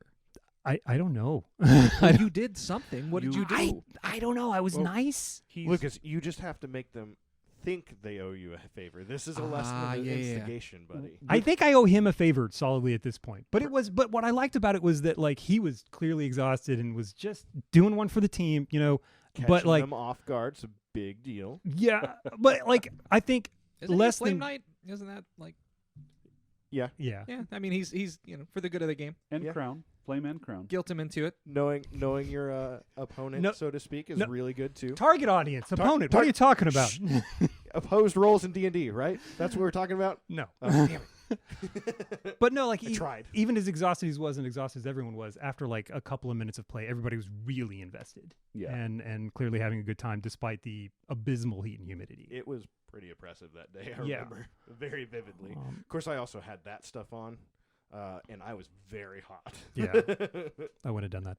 But yeah, we want to pull more stuff like that into the game. We've got some cool ideals for trap rooms. Again, and this is props, makes things better. So intuitive props. yeah, intuitive Yeah, props. something that you can easily tell with And one just a little very bit of small production amount of value. Just a little bit of production value, and a 'Cause, tiny amount of front loading. Oh, here's yeah, your absolutely. basic rules for boats. Couple of Mhm. questions, we're done. Move we on. can't I was at the battle game thing with Kiera, and she had mentioned something that I've tried to echo and haven't been able to put in words as well as she did, and it's basically you have your audience while explaining your game for maybe 5 minutes.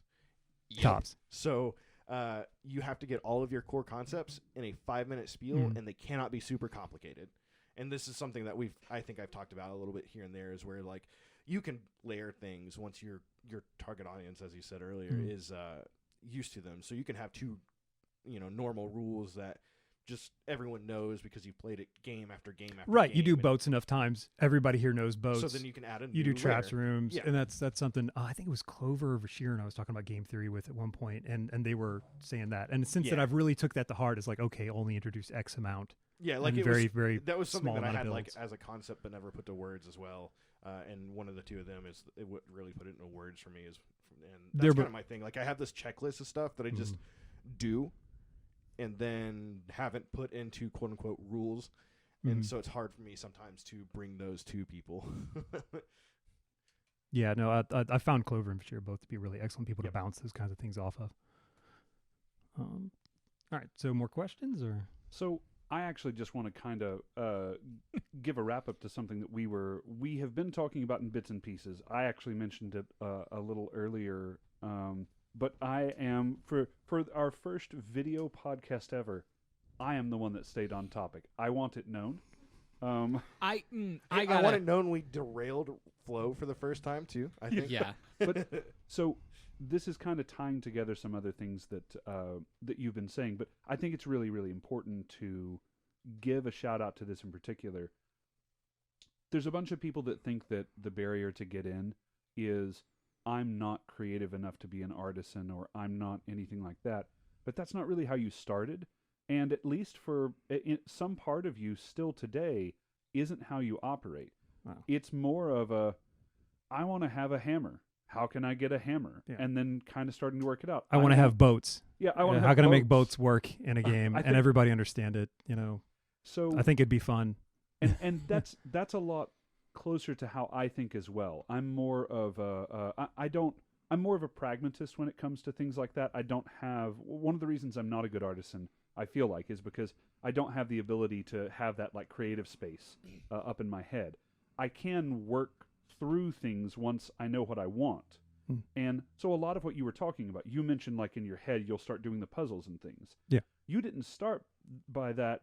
You didn't start that by like working out complex math equations for your garb and thing. You said, I want a piece of garb with sleeves, and then you started like using your arm to pull measure. String, lot of string. Lot of string for to- measuring. lot of string. Yeah. I cannot believe how nicely this is roped in several times. Roped in. Yeah, you got me. I was gonna try and let Go it just home. dangle it. You are almost. Both of you go home. That's fair. All right. But it's just, I feel very important to point out to someone that is interested in getting into the arts and sciences in some way that cost does not necessarily have to be a barrier. Ever. You can get in. Yeah, I mean, like, what was that made of? Was it old Milk milk jugs. jugs? This is milk jugs. Yeah. The face and the skull and the thing is milk jugs. This is 4-way stretch fabric because it needs to stretch both all directions so that it fits onto your head correctly. This is yarn, and then it's attached to a blank baseball cap. Yeah, that's just glue. Which I Like, think the like camera won't pick it up, cap's but that's glue. Yeah, no, it's hot glued on actually. The cap is like $8, which is atrocious. I feel like so go to a damn Goodwill or something and get them. And again, the milk jugs are thermoplastic, so you melt them to a form that you have made some way or have gotten with a heat gun, and then. Not only that, but any amped guard is going to let you, like, if you've not proven to be a total piece of shit, we're going to let you use our tools. Yeah, that too. Yeah. We And have then sewing machine, machines. extra. Yeah. Mhm. Yep, Like, I got punches. I got everything. The yarn sewn to some netting that's then hot glued onto the baseball cap. Like I don't this have a is- heat gun, but I know 4 or 5 people Yeah. who do, you know, so it's. So all of the like, what is it? Glue gun and heat gun, and the milk jugs are the like weird things for this project right here. Yeah, So like, right. you can do things with a lot more stuff than you realize. Well, and like if we go back to Subway's episode, he had talked about how he wanted to be did he say the Walmart amped guarder? Yeah, the Yeah, pretty Walmart much. Knight. He Yeah, wanted the to be Walmart Knight. Yeah, he builds stuff out of just stuff he can find at Walmart. Walmart's too much. We've mentioned Goodwill a couple of times. Like that's where I go I for need to everything. go do that more often. To be These rust honest. pants that I'm wearing are $4. Yeah. Because it's a $4 bed sheet. I mean, they're I don't even know. They're a very high thread count Egyptian cotton. because if you go to the Goodwills near like the nice West Knoxville out here, yeah, or, or Farragut. wherever, the rich area of town, whatever, Goodwill, Knoxville Area Rescue Ministries, or equivalent, a religious organization that takes in thrift store that's in the west end of town, it's gonna have the nice high end stuff. So you sit there and you troll through their bedding and stuff like that, and you pay almost nothing for it. Lexi made my red and black Anubis garb from just random bedding type things that we kind of threw away just about and things like that. So even your stuff can work. Yep. Mm-hmm. So here is the challenge that I have for all of our listeners. I want you all to think of a project that you want to do. You don't have to go super deep or super complex into it. It can be something as simple as, I'd like to make a belt. I'd like to make a mask. I want some better garb. Start with a very simple idea like that and post it up on the... You wanted to use the conspiracy board? Because we posted up that as a... I mean, we can't... Yeah, so if you put it on the WAK Facebook page, I guess we'll put it up there, yeah. Absolutely. We can shop the stuff people are working on. That'd be cool. So post it up on the conspiracy board, what your simple idea is, and let the people in the wider Boffer community help you out. Crowdsource it. Yeah, there are actually... now, this is in a situation where I'm especially talking to any of you who, like me, are a little scared to jump into projects because you don't feel like you have enough experience, or you don't feel like it's going to turn out and it might be a waste of money or something. It's authentic, Beefy. Don't worry about it. There are a lot authentic leaves that are in the hair. I'll put it back. Sorry, I'll put it back. Thanks. There's a lot of people in the community that are willing to help. There's a lot of web pages that you can reach out to. Specifically with Winter's Edge, we have our Arts and Science page where people are happy to answer questions. Post it up, and someone will be able to point you in the right direction to get you started. And I feel like that's the hardest part. It's that getting started, especially when you're new. I mean, that's any project, right? Is not even so much as getting started, but learning how to break the thing down into its component pieces so you can work on it. Well, that's kind of the thing with amp carders, especially those who like to craft things and stuff, is that they want to tell you everything they know. Like every time you're like, oh man, I wish I could do this. Probably someone somewhere in the kingdom is going to be like, yeah, I've done that. Let me tell you what I fucked up on so I can tell you how to do it better. I am more eager to tell people about a cloak pattern I learned from him than anything I've made myself, dude. I need to make one, but I haven't gone around to it. Maybe it'll make its appearance onto the Goblin Paladin. It's shamefully easy. I want to do a series of things that's like pants, tunics, and then scarves, hoods, cloaks. Welcome to the WAK team. But yeah, I'll actually probably need to lean on you guys for recording equipment. I don't have any of that. But actually, this is a really nice table for. So welcome to the WAK team. These are the Husky workbenches. Yeah, these are the ones I want for because this is the standing desk stuff. But this would be awesome to be able to lay out the material and show. I mean, I have a pattern for a scarf that if you're using fleece as a material, there's no sewing. Like you do not have to sew. That is technically a no sewing, but that takes a lot of material. Yeah, this is not a cheap thing. We just looked up and have a Sir Duffer who just randomly finds great deals or free deals on stuff that we pilfered his fabric for. Bolts of fabric. Bolts. So that's not a realistic reproduction. But I mean, you can find a scrap of fleece and make a scarf. Well, I mean, and, with this, you could do like your old T-shirts and stuff that don't fit, and this, that, and the other. You could do something like that. If you didn't stretch them, because we did, because we stretched to get the range that we need for them to. Depending on when you go, you can get like 2 T-shirts for $1. Again, you could do Goodwill. Maybe even do something like this. This thing's actually really thick. Like it's no joke. Like a 1/4 of an inch thick or something. Something like that. Yeah, it's really to prove thick. how thick it is. Teflon's gonna let Flo punch him live on air. No God. Oh God. Not there. We didn't specify, and that is a rule that I have as an instigation. You have to be very specific about things. Right. But no, I think that's something that, looping back to what Flo was talking about, something that when we talked a little bit about doing this podcast before, something we really wanted to emphasize is that it doesn't have to be difficult. It can be made of a lot of very simple elements that when mixed and matched, can make a more, complex layered thing that you're doing. And garb is an excellent example of that. Lorik also touched on that whenever he was talking about getting into the foam crafting stuff, because that is a big emphasis is the wrong word, but like a it's an intimidating, venture into a whole the foam thing. I haven't done that. I don't know anything about plastidip. It all looks really amazing to listen, me. I'm really dumb and I can do it, so you can definitely do it. But yeah, no, the layering is really good. Stand up if you haven't already. Stand up and show everyone here. Give us a spin. So Beefy has just added a couple of accessories here. Oh yeah, that was a point you wanted to make earlier. Yeah. There's a cup. He's got okay. Yeah, this like a whole thing on layering. Like this is like a more fancier tunics, but it does. So I don't have like a hood or a scarf or a cloak, which would be something that would give the top more like a fullness, like a detail. So I'm drawing a little bit more attention to like the mid by just having a basic belt and different stuff hanging off the belts, like different belt favors. The belt itself, having a bag that has like beads in it. Usually I put my zombie dice because it's a fun game to just have on hand. I hate that as a game, like in general, but it would be great for Amguard. It is. Zombie is a perfect, like, we're waiting for court to start. You want to play zombie dice real quick? Drum dice as a thing now, eventually. So all right, I'm going to have to add that to my bag. But I usually have like a bag dice of... or drunk dice? Drum. Beans. Okay. Yeah, with we could probably make it drunk dice as well. Yeah, and there's for the Hneftafels, there's ones that where the bag becomes the board, and that's an easy thing for the pattern. You can find them online, but that way you're carrying like a game with you, and that's a conversation opener for those people who are kind of also new. Not only does it give you a new garb thing to hang, from your belt, but it's also something that you can lay out and nervously pick at. A lawn game on my person that I can just put into the ground and be like, "Oh, you want portable jarts?" Yeah, right. I can just make that becomes a game for me in and of itself because I can make throwaways that are like jarts. What is that game that you have? That's the Kubo? Cube. Metro actually has that, but Cube is awesome. I really love it. It's kind of a horseshoes-esque kind of game.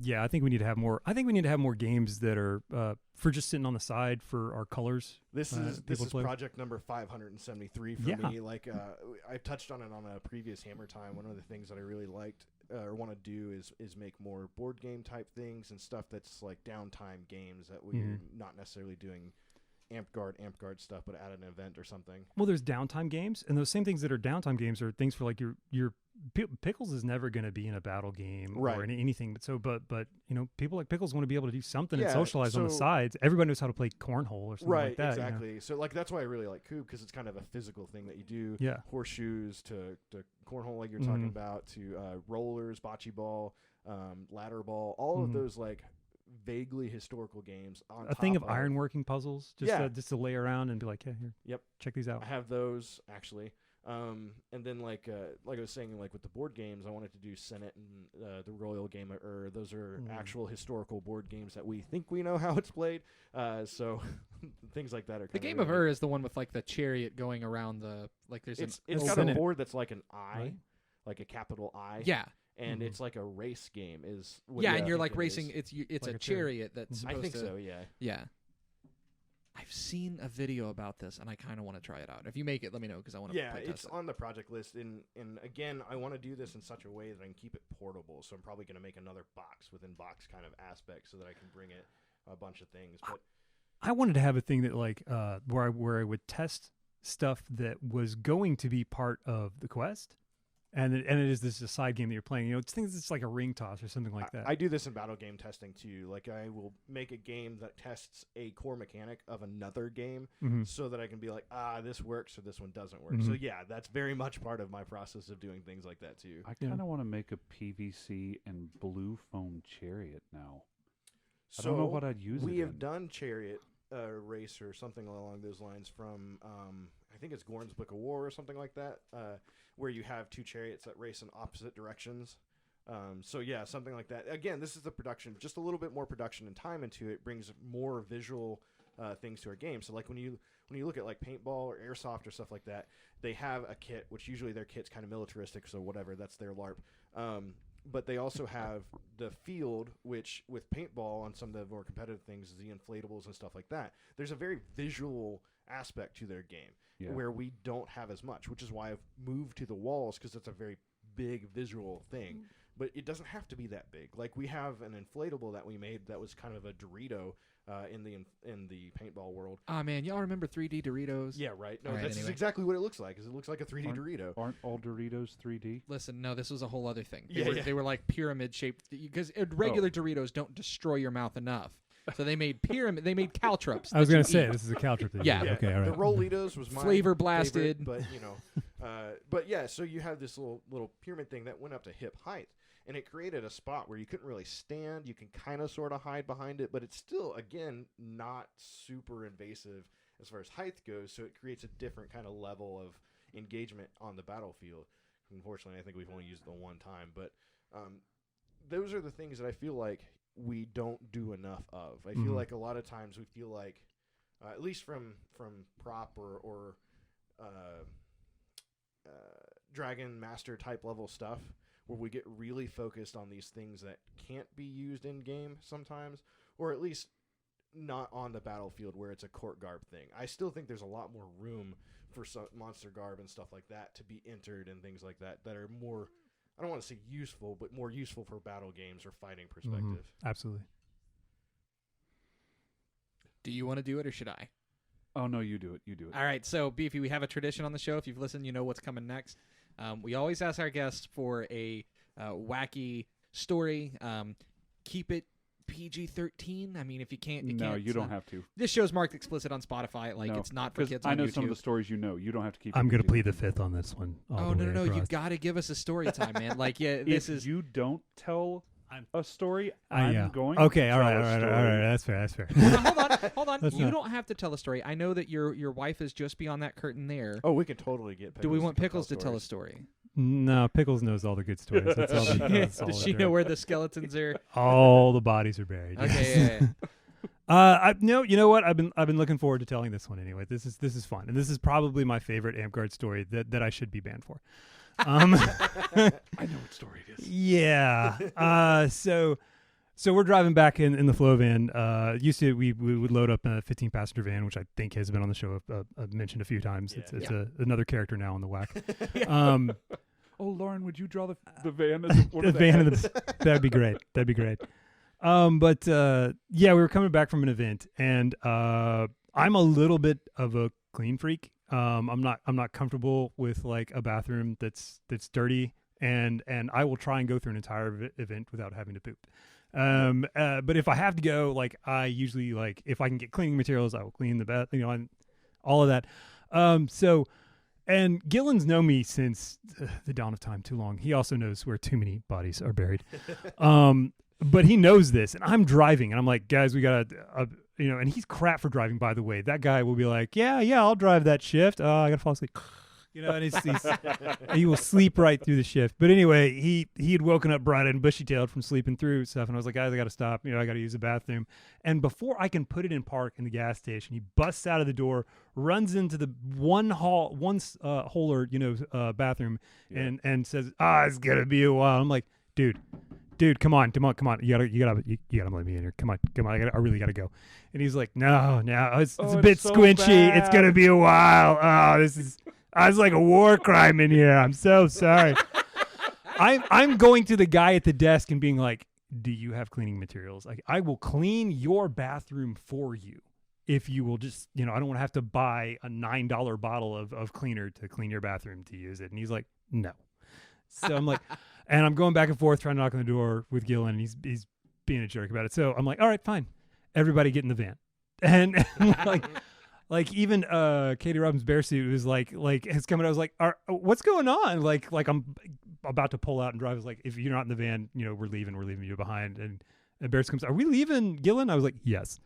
And so we go, I think it's only about 2 miles down the road to like a Hardee's or something. The way he Arby's. tells the story, Arby's. you left the state. Yeah. Yes, that is the way he said it. You guys So- were in Alabama by the time he found out. Yeah. Well, okay. Arby's, and it was so close we could still see because we were up on a hill.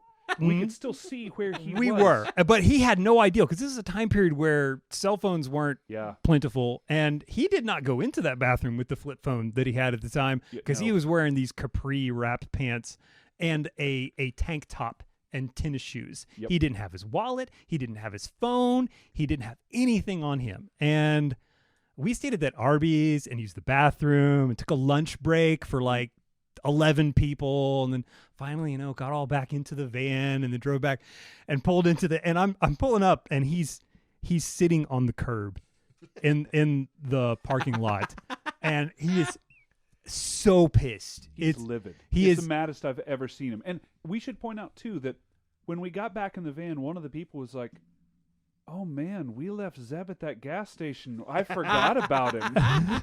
Yeah, a couple of people didn't know we were leaving Zeb, but I was like, yeah, that's totally happened. Get in the van or be left also. Like, wow, Beefy really wants Arby's. I guess let's go. But and then I came back, and he stomps to the door, and he's all puffed up. He's walking up, and I'm like, and lock. He's like, open the door right now. Open it. I'm gonna break it. I'm just like, okay, all right. And I'm looking over my shoulder, and tie-dye at the time is at the side doors for that, and it started to open them to go. The moment I see that out of the corner, I'm like, all right, man, I'll unlock this for you. And I die. Like I just dive for that back corner to get out, and he reaches through and grabs like an ankle and is climbing up me to get to me. And I almost made it out of the back. Like I'm half hanging out of it, and he's punching me, but I'm laughing so hard I just cannot fight back. Isn't this the one too where tie-dye put a pillow under your head? Yeah, Zeb was punching him and bouncing his head off of the step rail up into Yeah. the van. So, and the sound was sickening. So she got out and put a pillow underneath his head. I couldn't hear it. I was laughing. I had no idea. And it was really funny. by He the was way, so mad. He's not taking this. He's throwing punches back, but he's laughing so hard he's missing. They were never going to land with a lot of strength anyway. We've all gotten an ass kicking we deserved that was totally hilarious. So we posed a picture for it. We did. Like, and he was all like, showed a picture of me like all bruised up. And I think I actually told Pickles at the time, I was like, I got hit with a weapon. I fell. I walked into I the fell. door. You got back in the van and everyone was quiet. Like we packed up, we closed the doors, we get on the road. No one said anything. Like you're sitting there bruised up. Gillen's knuckles are all messed up. And Beefy says in this really quiet tone, "Everyone tell my wife I fell." I was like, yeah, because she's going to believe that. Not at all. Not even for a minute. So, yeah. But that's probably my favorite. And he spent the next 3 or 4 years trying to abandon me on every trip that we ever. I would not leave the car unless the keys were in my hand. Yeah. He almost got me in a state park once. He was this close. He almost got me, and I was like, "Ooh, that was a close one." The state park. I'm really far from any kind of Jesus. Good times. All right. Well, questionable legality aside, I think that was many years ago, so we're clear. And I think that's a good spot to wrap it up. Yeah. Beefy, do you have anything you want to plug? I know you said you wanted to work on some videos. We're happy to help with those. But anything you got going on? No, really, it's the videos is the biggest thing right now that I really want to think. I think it's a good time to get it out right before, hopefully, some parks are opening up, and hopefully with the pandemic, everybody getting shots for all that, then hopefully everybody will be open up in less than 6 months, and that's a good time for the new members to say, okay, well, yeah, I can look at this video and I can make that. That's easy. Yeah, and got some time to go to Goodwills and things like that to collect materials and things. For cheap. Mm-hmm. Yeah, absolutely. All right, well, I'm going to take it away with the intro. That is totally pre-recorded. Hey, everyone. Thanks for listening. If you liked what you heard, be sure to subscribe to our podcast on YouTube or Spotify to get notified about new episodes. And make sure to follow us on Facebook for announcements and more.